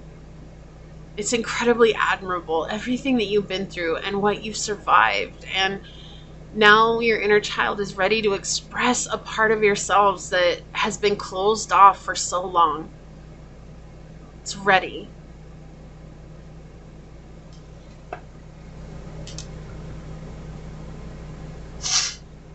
My goodness. Gemini, change your mind. And this could be that you want to do something different than what you've been doing, and it's okay. Think about that, like when you're a little kid, right? even just like looking at kids in your life, when they're playing, they're so focused on what they're playing. And then in a second's notice, they'll completely change their mind and they'll be off playing something else. But they're not sad about what they left behind. Now they're just focused on what they're playing now. Right? It's okay to change your mind. Midhaven, mind your reputations. This has to do with what you're putting forth for work. What you're going to be seen for. There's something here that you're meant to be seen for. And it has to do with expressing yourself from this situation. Oh, okay. Alright, let's do these two first. Guilt. I release any belief that no longer assists in my soul's growth. I felt this from the beginning of the reading, that guilt coming through. Source confirming that. Like blaming yourself. I'm not enough. It's my problem. It's my fault. But that was the manipulation. And that manipulation's still in full swing. Even if they're not around in your life anymore, that manipulation's in full swing because it's a belief that you've grown accustomed to. And it still weighs on you. Now we're coming into a state of acceptance. I'm learning to accept the things that I cannot change. And part of that, it can be so easy to put it all on this person. Well, I'm the way that I am because of you. And that may be true. But we can't change that. Like telling this person that, if you had an opportunity to tell them that today, right? I could guarantee you they would say something where they would just wash their hands of it. Well, you had your own mind, you had your own choices. Like, I didn't make you do it. It's not like I was, holding a weapon to your head and making you do it, right? And it's like they're not going to see or take accountability for their actions. And that's where acceptance comes in. It's like we can't change a person. No matter what we say, what we do, how we act, how we show up, we cannot change another person. They have to change themselves. And that's where acceptance is. It's not saying like, I'm okay with everything that happened to me. It's just saying I accept what happened to me because we don't have time machines to go back and change it. And that helps you to face this guilt as well. This person manipulated me a lot. I accept that they manipulated me a lot. I let that go, and I no longer let that be my story. I no longer identify with that story. I choose to empower myself in this moment. North Node, destined to have. Yeah, you're destined to free yourself from this so that you can have a peaceful life, a connected life.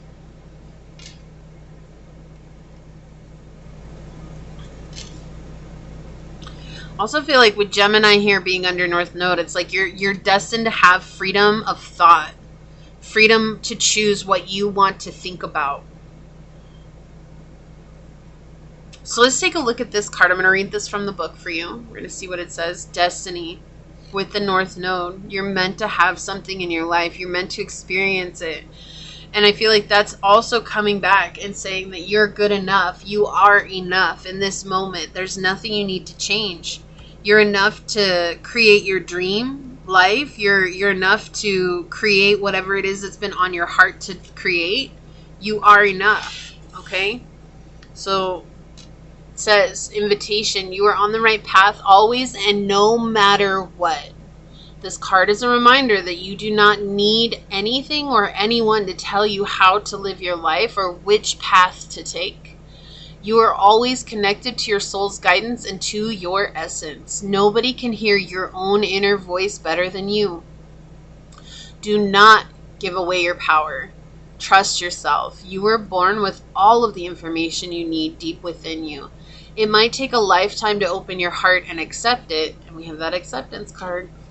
But it is always there, waiting patiently until you are ready. Clarity comes and goes during our lives. Just like the sun can be temporarily hidden behind the clouds, our soul and its purpose is always shining bright, even when we cannot see them. Our unfelt emotions and repressed parts do not disappear. They wait until they are given an opportunity to be seen. And that's what your inner child wants for you. That's the secret message today, is to feel those hidden emotions. Okay, even to feel into those repressed emotions and those hidden desires. It says the more we try to get rid of them, the stronger and more determined they likely become.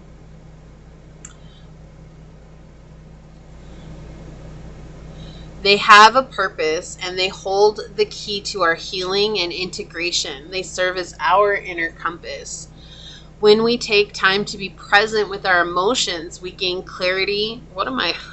Totally didn't even know what card. It's not funny. I'm reading this card. I didn't even know what card I picked up because I was reading the book.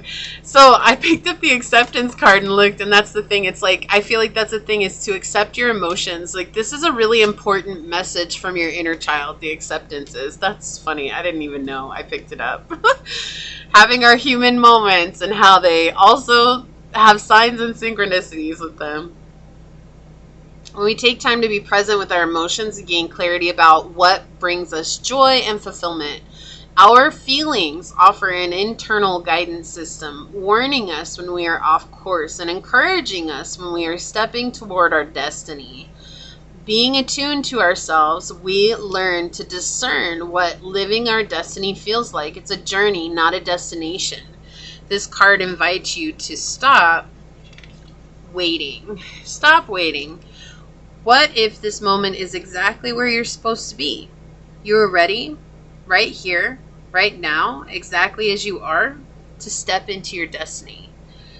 Remember the inner child. This is, remember the calling from your heart, the tugging of destiny pulling you forward as a child.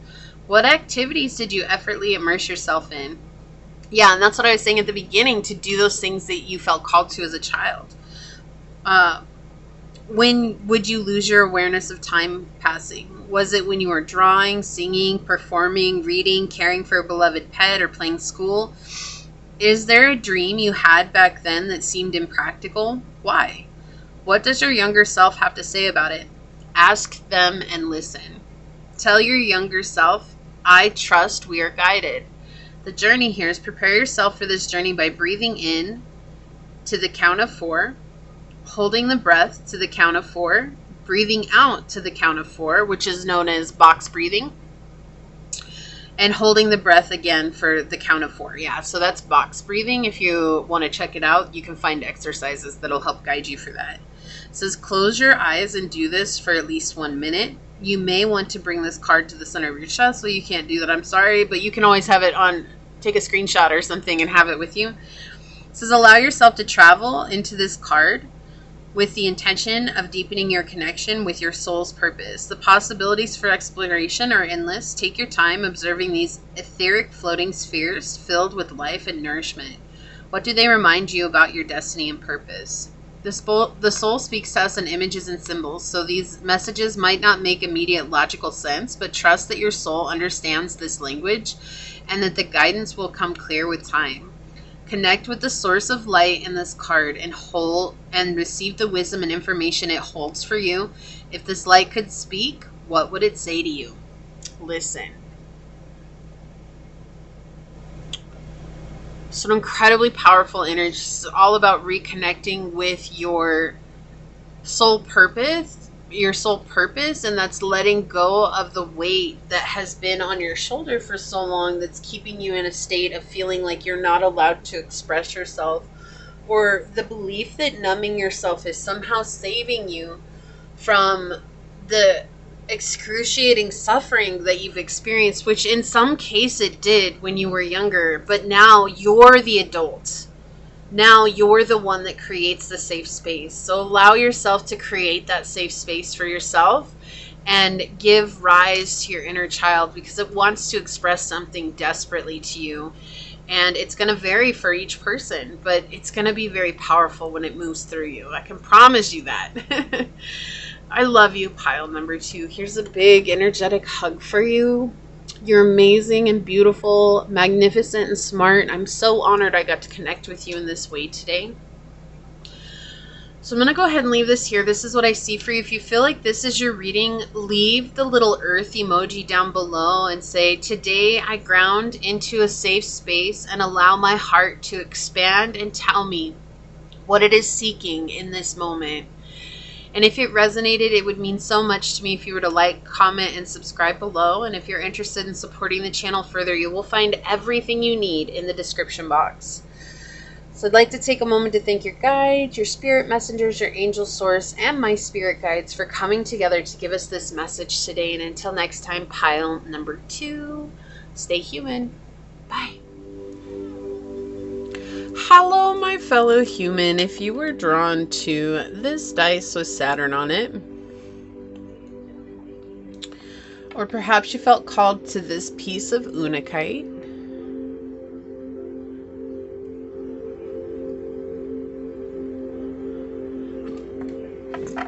or maybe you were drawn to this card during the shuffle, then this is going to be your reading, a secret message from your inner child you need right now.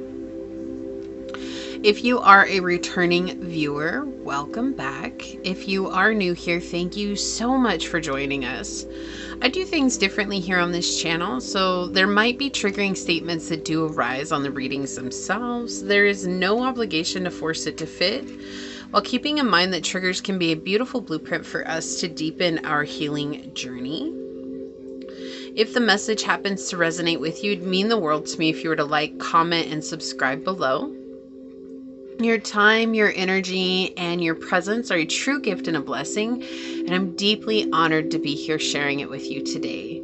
So with that, let's go ahead and hop to it and find out the secret message from your inner child that you need right now, pile 2. What is the secret message from your inner child that you need right now, pile number 3? Pile number 3. What is the secret message that you need right now from your inner child? Source, what would you like to share with us today for pile 3?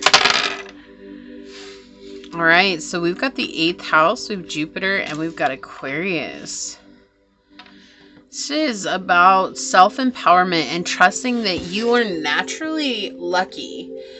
I feel like there's a struggle here in thinking that, you know, maybe you've struggled in life, right? Then that struggle continues to persist and feeling like, oh, I'm not lucky enough to create the life that I desire. Or, you know, like, I don't have natural abundance. How could I have natural abundance if I've never experienced abundant things in my life? So what this is saying is your inner child is reminding you that abundance is just our natural state, and that the illusion is that belief that has been persistent. And if you find yourself believing that, or if you find yourself thinking that it's okay to reroute your thinking. And part of that comes from shadow work, right? Which we look at with the 8th house shadow work. We also look at the things that might be weighing on us, or the things that are under the subconscious. And we're going to look a little bit more with the tarot what that is that might be coming through. But right now, it's just showing there's a deep belief here and feeling like you don't get along well with people, or it's not that you don't get along well with people, or that like people don't understand you. Like, I don't feel understood by people, and thus, because I don't feel understood by people, I don't get along with people. Like, no one really wants me around. Like, they all like me, they all like benefiting from my energy, but they just wish that I was somebody sitting silent in the background and didn't talk, and just let them do, act, or say whatever it is that they wanted to, while I had nothing to return. And that is that belief that's becoming present. It's very persistent. That's the illusion, but I do feel like you've been doing a lot of shadow work to help heal these parts of yourself, but there's still just this vast, massive feeling of never being understood by people. And I just have a question that's coming through here for you, pile 3. Are we ever truly understood by another human? And the reason I ask that is because no one sees the world through our eyes. And if we look at this from a logical and even a philosophical standpoint, that means that no one will ever truly understand another person. So if we're saying that it's just us alone, the reality is that this is something that's very human of us to feel, that may actually be the division between us and others, and we're allowing that to continue to persist and divide us from others.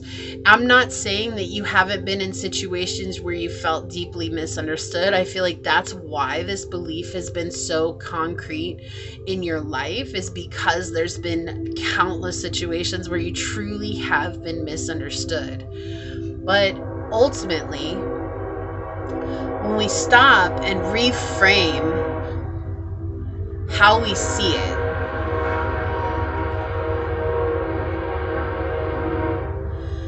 and we say to ourselves, I have a unique perspective. My perspective is what makes me who I am. I don't need to be understood by anyone as long as I understand myself. Because if you understand yourself, then it will never matter if other people understand you. And that can feel bitingly lonely. Because it just feels like a biting cold to me right now. Like it's just uncomfortable. But that discomfort disappears the longer you sit with it. Right? Like if you ever do like ice baths or anything like that, like I have a tendency to do an ice shower. So, because I don't have a bathtub in the RV. And so at the end of my shower, after I wash everything and wash my hair, I will turn on the cold water full blast and I will stand there for a couple of minutes. And at first, the only way to handle it is deep breathing, right? Like trying to stay with your breath. But then if you notice, if you've ever done this, after a couple of minutes, your body acclimates to the cold. And it's the same with ourselves and our thought processes and our beliefs. It's at first it's super uncomfortable, but we begin to acclimate and we realize that we've been holding on to an identity that may have been a disservice to our ability to connect to other people. And that's what this feels like. It's like you're actually make friends really easily, pile 3. You're actually able to talk to people. I feel like you've never met a stranger. I feel like you're able to connect with everybody. You understand who everybody is. Like, and that's where it's very difficult because you're able to understand others. You're able to put the shoe on the other foot, but not everybody is willing to do that. I remember a long time ago, someone told me once, because I had this same thought, like, why doesn't anybody see my point of view? And this person told me, I can't even say that it was somebody I truly liked or anything like that. It was just one of those random passing moments where someone gave me some wisdom that really blew my mind, and it still is true today. People would rather pay you money, and they would rather do everything within their power to not feel how you feel. That's just how people are. They don't want to feel how you feel, and that comes from a lack of emotional intelligence. So you've been surrounded by people who have a lack of emotional intelligence, which is why you're feeling super misunderstood. But the more that you reframed this belief and seeing it that I understand myself and that's the only thing that matters, then you begin to open doors of opportunity for people to come and see, understand, appreciate, and value you as well. So this is about self-empowerment here. And you guys might hear my AC turn on and off. It's pretty warm in here today, and because I live in an RV, it's like living in a tin can, and so I'm not going to subject the dogs to the heat because the AC is right above me. But it usually evens out, like after it turns on for a while, it usually evens out in the video. It might be really loud at first, but it does even out. And I've tried a lot of different things. I've even tried special microphones and everything like that, and it just doesn't work. So thank you for your patience. We begin with where we are and with what we have. It's not about perfection, it's about sharing, and it will always be true. All right, so let's find out what else comes out for you, pile 3. Secret message from your inner child you need right now. Okay, thank you, source. Secret message from your inner child you need right now.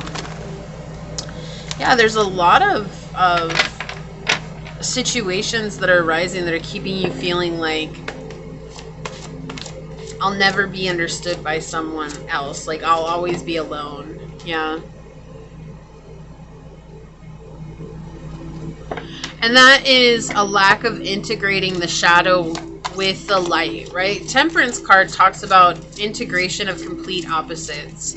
So when we're in the reverse, it's just having trouble doing the integration process, and there's nothing wrong with you at all. That's that's a learning curve for all of us, right? It's just remembering that we might remember a truth about ourselves.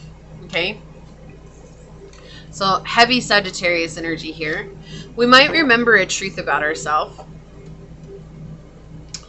and it might resonate deep within our heart, but then we can equally forget that truth the very next day and then remember it the next day after that. And then we're like, oh yeah, I remember that this came up the other day, and we still haven't mastered integrating that in and making that a part of our reality.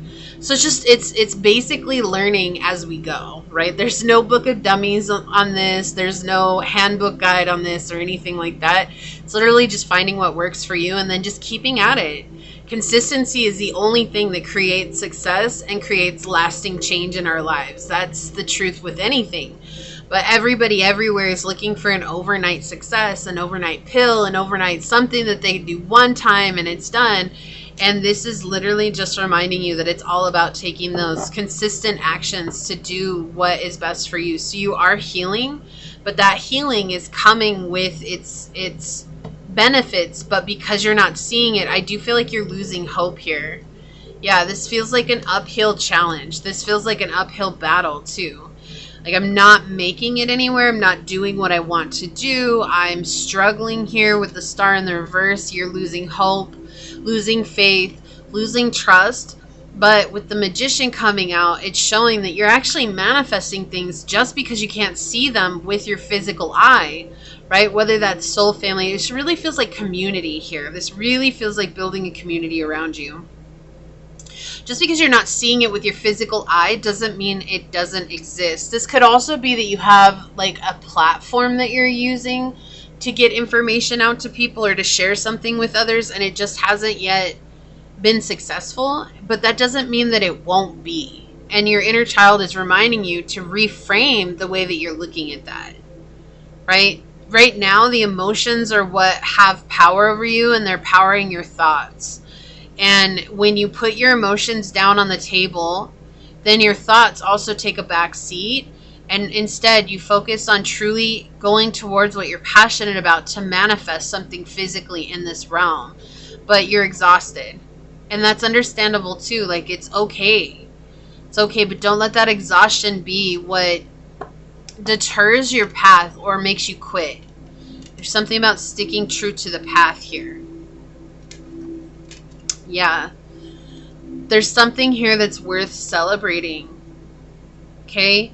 Maybe it hasn't happened as fast as you thought that it would, but that doesn't mean that it's not going to happen. You know, we're sticklers for a time frame. I mean, every aspect of our life is ruled by time, right? I mean, we go to work for a set time per day. We have a set time per lunch. You know, we try to eat at the same time every day. You know, our lives are ruled by this little clock with a face and 12 numbers on it with 2 hands. And it's like absolutely wild that we also expect manifestations to happen on our time frame. And that time frame constantly gets demolished by source because it's not about our time frame. It's about when it's meant to happen for us. It's divine timing. And that's vastly different than what our human minds can comprehend at times. And so we're thinking we're doing something wrong when in fact we're being brought into a period where we need to learn a specific skill, or we need to learn a specific thing about ourselves, or we need to let go of something, right?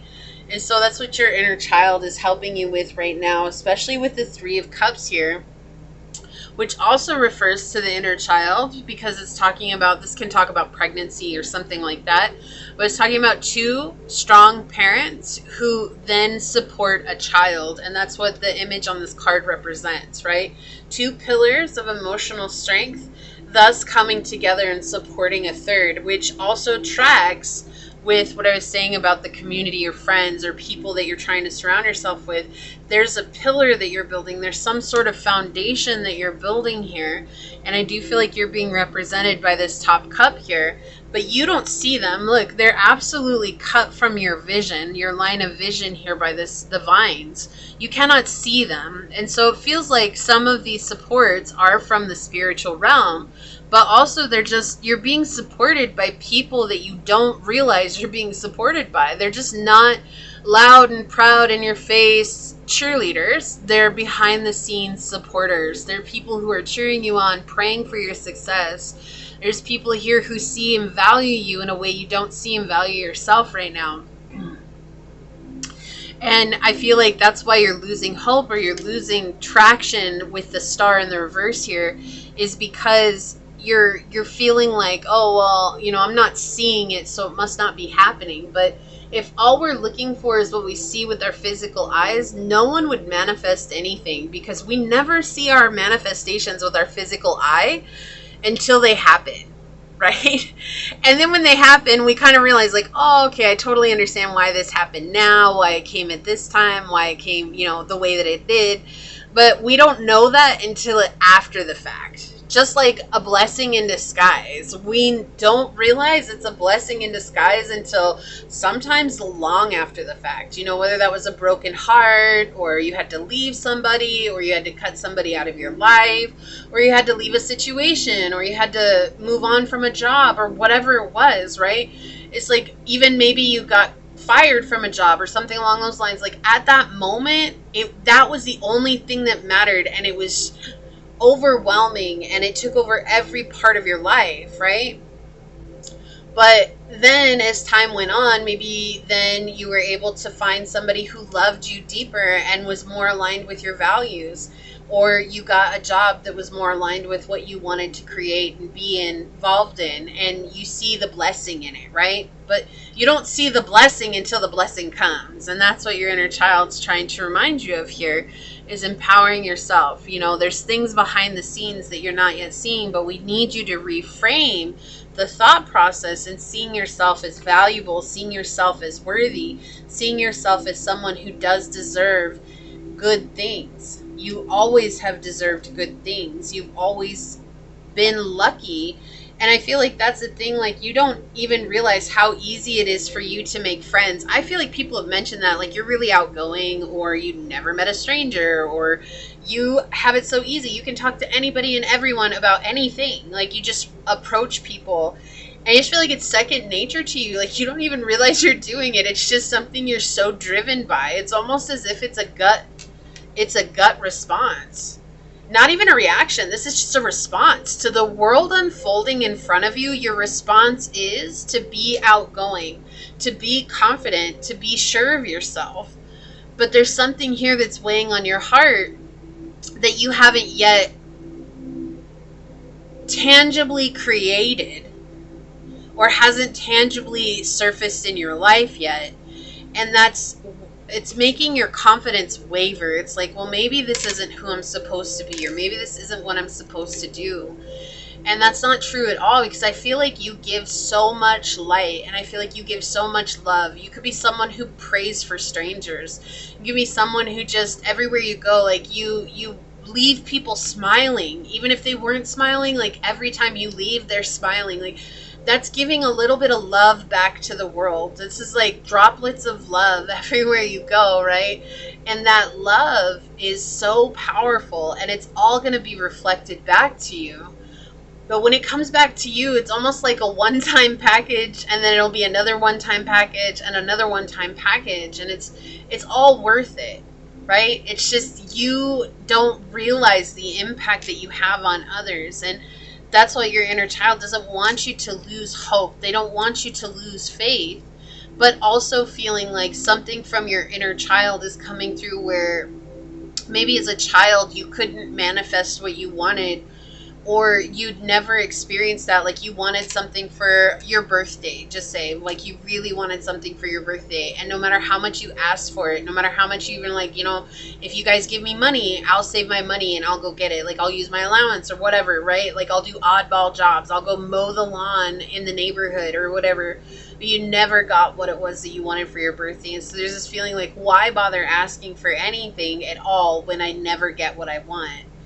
But what Source is reminding you, what your inner child is reminding you, is that it's not about necessarily what you want. It's about what you need right now. And what you need right now is helping you to maintain a level of faith, while also learning how to integrate in a very powerful way where that integration may have been something that you have struggled with, right? Losing patience in a lengthy process. Like, this is something that it's easy for you to give up because it's taking so long. Like, oh, I don't see the success. Like, the success hasn't come. And I can hear some of you, but I've been at this for years. I get that. I can understand that. More than anybody, I can understand that. I promise you, okay? I think that the spiritual journey may very well be, and this is not an eye for an eye or tit for tat or cheek for cheek, whatever you call it, right? Like, that's not what this is. What I'm saying is that I started the spiritual journey back in 2015 when I broke my back. And I believed that by 2020, I would have had everything that I ever wanted. 5 years, right? Okay, what's 5 years? Well, we're going on 11 years now, and I still haven't seen some of my big manifestations yet. And I'm not losing hope. It's just a reminder that when I let go, and honestly, I was panicked. I'm going to tell you guys, like, I was really panicked about this up until even last year. I was so panicked about it. And then my birthday came. And when my birthday came, something switched for me. And I remembered that it's okay to just let go and flow. And I did. And things started shifting for me. Like, it was like I realized I didn't have to have so much control. And really, after this year, especially if you have Pisces in your chart, like, it's been really hard for Pisces. And now finally Pisces are getting left alone. And I have so much Pisces in my chart. It's absolutely ridiculous. But it's like all that. It's like when you just let go and flow, things start working out for you. And you're not so focused on the end results. And I feel like for you, Pile 3, your inner child is reminding you it's not about the end result. It's about staying present with the whatever's unfolding. So even if it's not the success that you wanted or had dreamed of or had expected, that doesn't mean that you're not successful. That doesn't mean that things aren't happening, right? You're far more supported on this journey than you ever could have imagined. And that's being made clear here with the 3 of Cups. But it's also a reminder that, you know, things don't happen in our human time frame, right? It doesn't happen in our, what we expect it to happen as. It happens when it's meant to happen. And we get so caught up on the end result that we are not present with the journey itself. Like, what is unfolding? What is happening? Oh, Angel, are you wrapped up in this, baby? Okay. Sorry, I have my device plugged in. And my dog, she just came out and she's licking my leg. And she's got her head is touching the cord. So I hope it's not bouncing the camera. But I feel like that's the thing, is like just trusting things as they open and trusting things as they come, even if it's not what we expect them to be. And so with the Temperance card here in the reverse, it's reminding you that when you let go and flow, it doesn't mean that things aren't meant to happen, right? This could be emotional blockage where you're actually pushing away vital help. This could be where you're just ready to give up. This could be where you feel like you're not making any true progress because it feels like you're taking 1 step forward and 3 steps back.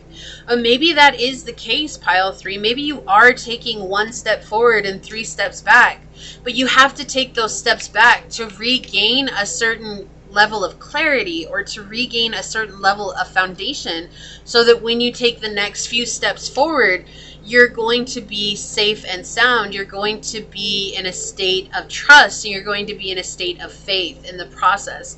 But with the star in the reverse here, we see that something right now is making you feel like you're going to just lose your faith, throw in the towel, especially with the 10 of Swords here. This is just saying there's emotional exhaustion. So when there's emotional exhaustion, what your inner child is reminding you of is there's no reason to hold on to the end result, the outcome. And I heard someone say, if I don't hold on to the outcome, then what's the point of this journey? And the point of this journey has always and will always be this moment. It's not about what's yet to come. It's about what's unfolding right now. Can you lose yourself completely in the process?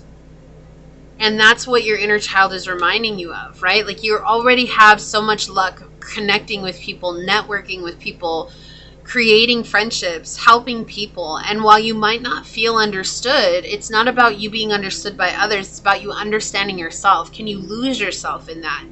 Understanding, loving, appreciating, and honoring yourself. Can you lose yourself in the process instead of getting irritated with the process? Is it a long process? Yes. But here's the thing, pile 3, let's just say an angel comes down tomorrow and tells you, hey, pile 3, guess what? You're going to get everything that you ever wanted, but it's going to take 50 years. Would you be like, yeah, great, let me trudge headfirst into this journey and not look back? Most of you would probably be like, 50 years? Am I even going to be alive in 50 years? Like, am I even going to be able to enjoy life in 50 years? Like, what does that mean to me? And the angel's like, yeah, sure, you're going to be, and everything that you want is going to come to you 50 years from today. You're still going to be around 50 years from today.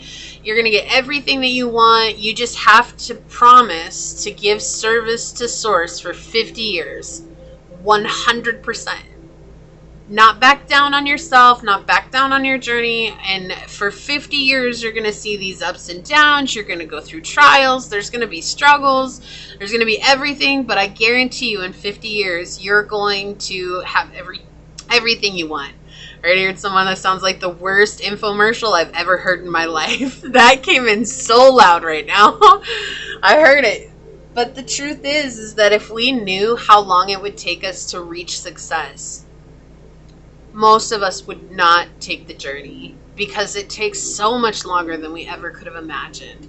And that's why your inner child's coming through, reminding you to get lost in the process. It's kind of like, we talked about this in another pile too. It's like when you play, right? Like you get so swept up in playing as a child. Like you're not worried about what's happening next. But then when you choose to change what you're playing, you just leave and you're not worried about what you left. Now you're focused on what you're doing now. So say you were playing tag. Like tag is all there is in your mind while you're playing it as a child, right? That's it. You're only worried about tag.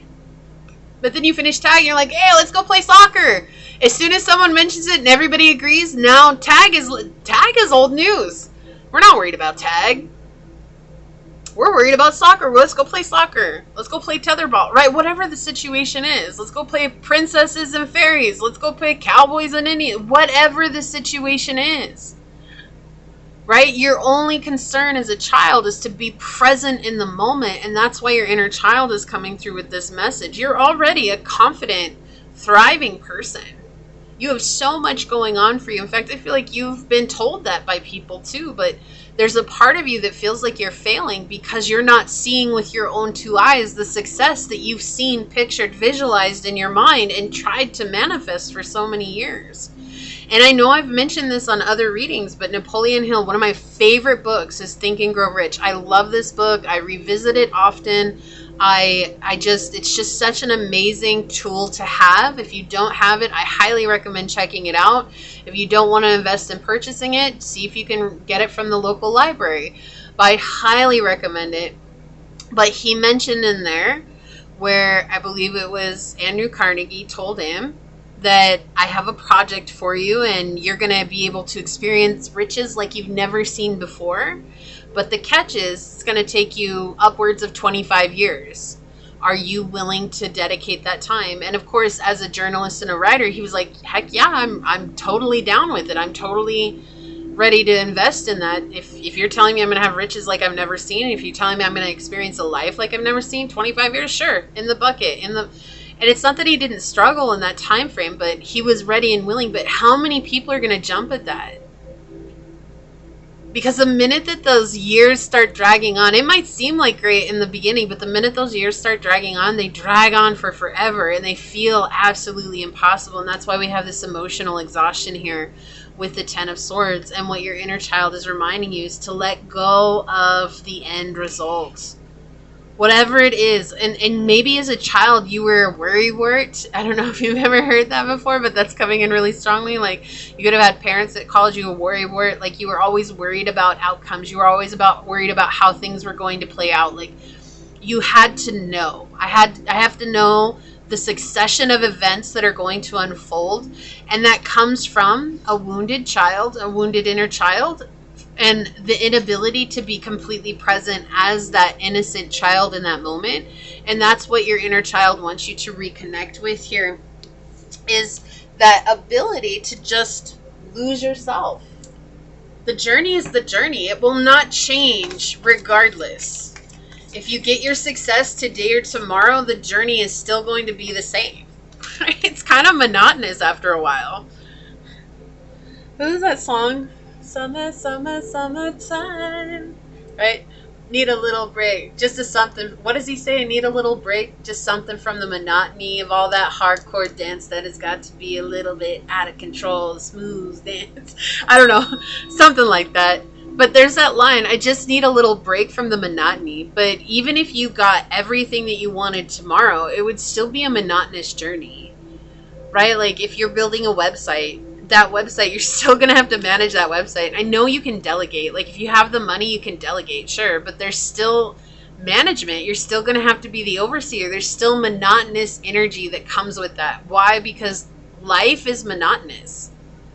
That's kind of what makes it boring at times. But that boringness doesn't have to be our reality, because presence can be our reality. And presence is the antithesis of monotony and boring. So it's allowing ourselves that opportunity to truly bask in what presence can bring us, and that's beauty and freedom. Mars, move forward and defend self. Yeah, it's time to get up and go. Get up and go. You've got something to create. Don't worry about the process. Or don't worry about the outcome. Worry about the process.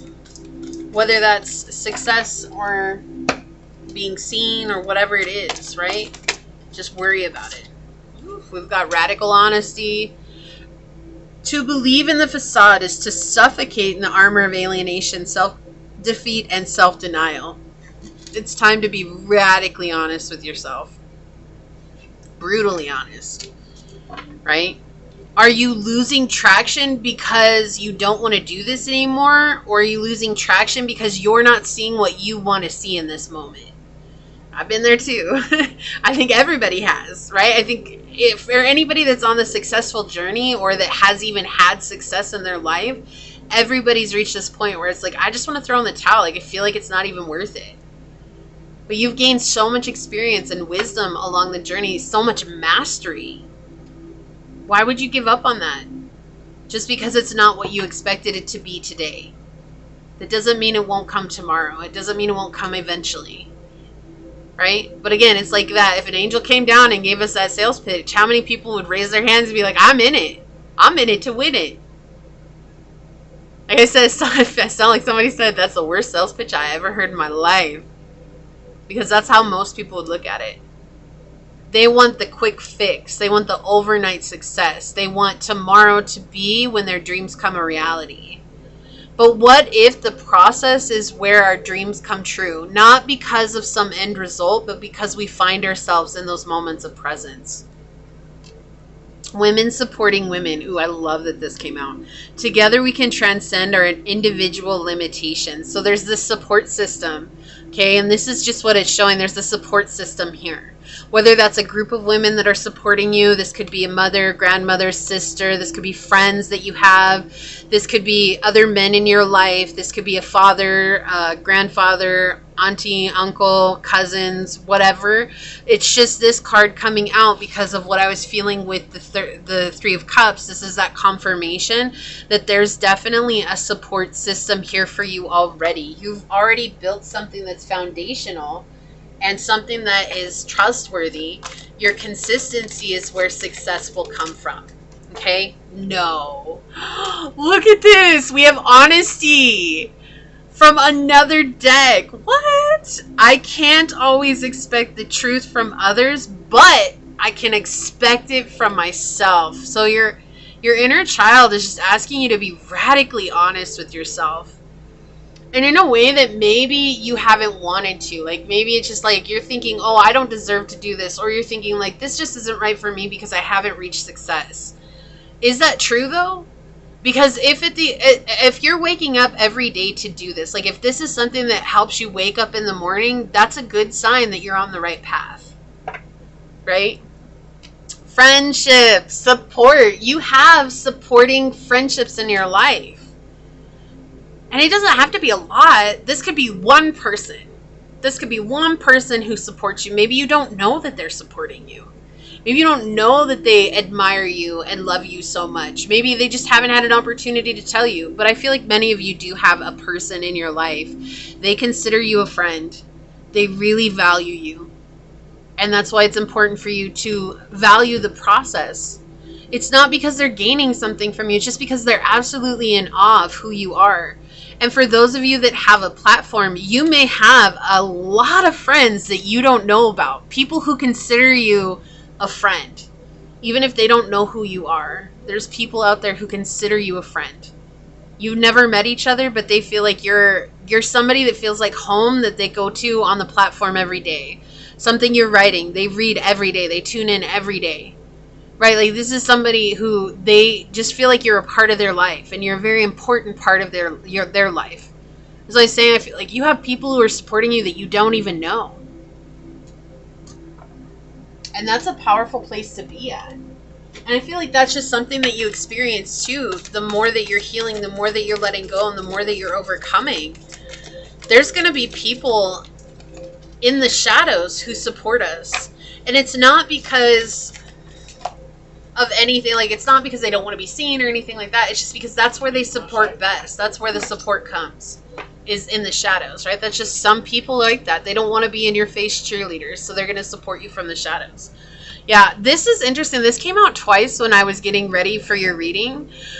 When I shuffled from pile number 2, this card literally came out twice when I was getting ready for it. So it's interesting that it came out again as we're into your reading. Nothing will come of the situation. Void, of course, moon. And I feel like this is when the moon is in between signs, and it has no identity in that moment.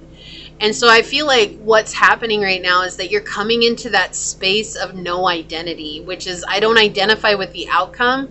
I don't identify even with what it is that I'm doing. I show up because this is what I want to do with my time, not because I'm identifying with it or because it's boosting my emotional ego.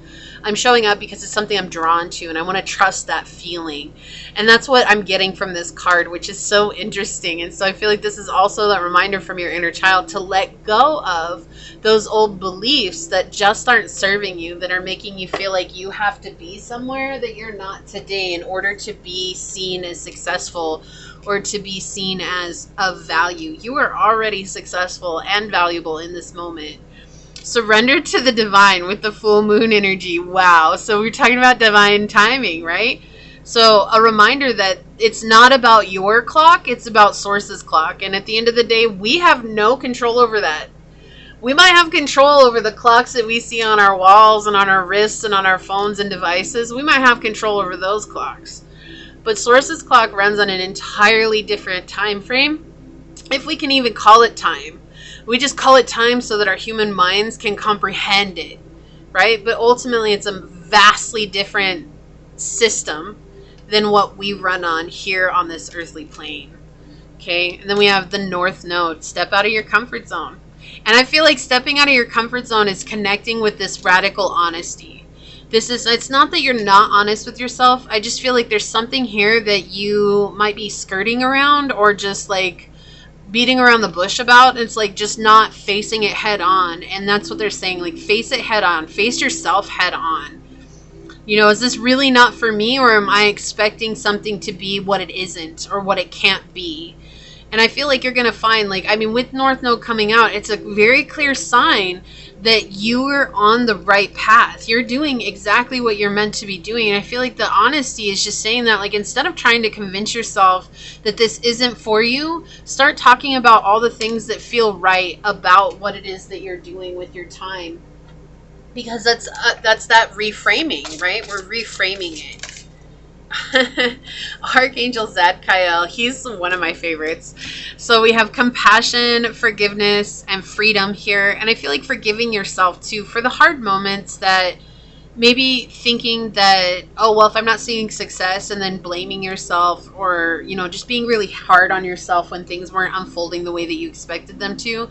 Having that compassion and that forgiveness for yourself, and that will also free up a lot of things. Do I need to say this card out loud? So clear. The message is so clear. Self-doubt. Self-doubt. Feelings of inadequacy. So at some point, you have tied your worth and your identity to the outcome of said situation, whatever it is that you're trying to manifest. And that is an unfair thing to do for yourself, because your worth and your value are not measured by your success.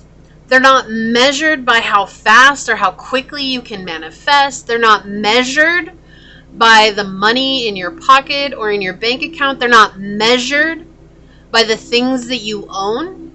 Your worth and your value are intrinsic parts of yourself.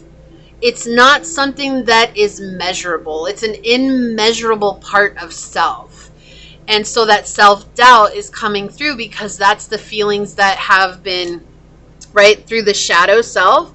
This is about empowering yourself, right? Self-doubt to be replaced with self-empowerment, self-belief, self-realization. And that comes from consistently reminding yourself, consistently showing up and doing the work, consistently showing up and putting forth the effort in what it is that you want to create. That's where it comes from, right? That's truly where it comes from. And it's just a process. It's not something that's going to happen overnight. Like, you're not going to tell yourself today, I believe in myself, and then it come true tomorrow, right? It's just about constantly showing up for that. I had talked about, I can't remember, it's a couple weeks ago, I talked about affirmations that I've done since 2015, and I still do them to this day. I still do them religiously. And one of those is I believe in myself. I say that to myself, and I say it 100 times because I feel like once is just not enough to say it. And, I still feel those feelings of self-doubt. Like, it's just something that is very connected to our human experience because we grew up in a societal construct that almost glorified self-doubt and believing that our worth was tied to material things, rather than us seeing and believing in our truth, which is that we're intrinsically valuable and worthy. And that just comes from the doubt of all of humanity. And unfortunately, it's just something that is running rampant and is hard for us to rid ourselves of because it is a societal construct. It's a societal belief, and it's been passed down through our lineage. It's been passed down through our genetic coding, and it's been passed down through other people outside of us. So we're seeing it constantly. We're seeing it all the time. I mean, have you ever met somebody, and maybe you were this person, but have you ever met somebody that's just so hard on themselves, like they don't think they're worthy, they think they're absolutely a terrible person, and it's like you think, like, what have you done that's so terrible? And they can't tell you, like, they just don't know. They're just like, I'm just a terrible person. Everything I do is terrible. It's awful. It's not worth a darn, and so on and so forth. And it's just like, because that's the embodiment of that belief, right? And maybe some people are doing it for manipulation. Maybe some people are using it as a form to garner empathy from others. But there's a lot of people out there who have that fear of unworthiness. Look, I just looked up and it says I'm releasing all fears of unworthiness on the screen because the frequencies that I listen to from Self-Healing Collective, they always have affirmations that go across the screen, and that's what it says. I am releasing my fears of unworthiness. It came up on the screen. I just happened to look up and there it was. And so it's like, it's not just you, Pile 3. It's something that is inherent within all of us that we're all trying to combat. And that's why it's something that's so hard to let go of, because it's just been passed on so much for so long. It's gained so much strength. And it almost like it has its own character even, right? Like it's just its own personification.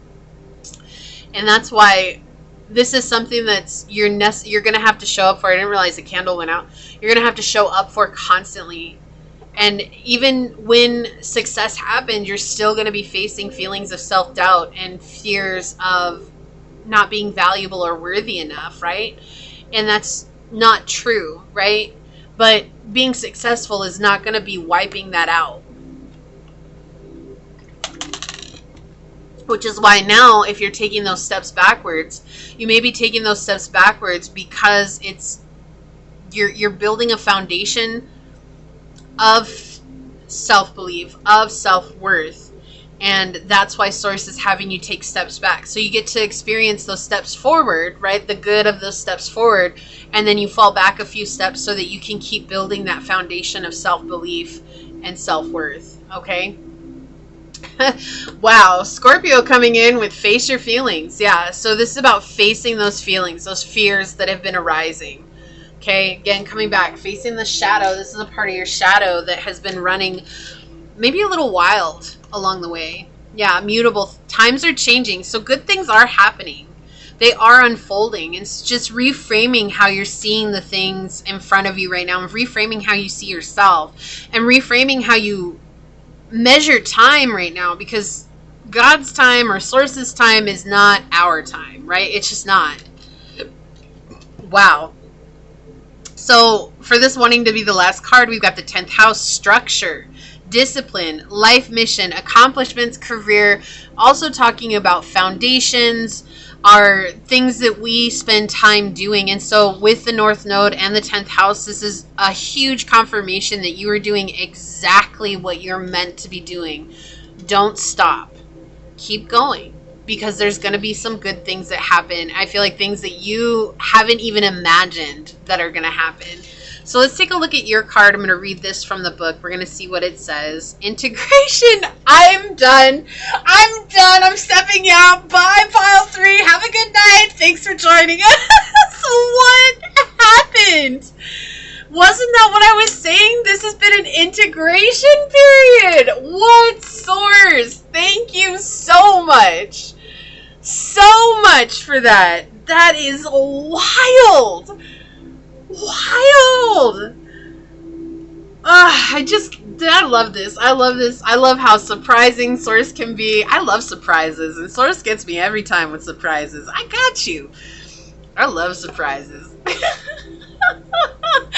What just happened? This is what we were talking about, especially with the Temperance energy in the reverse. It's having trouble integrating, right? And so your inner child's secret message is to come into this place and trust the integration process.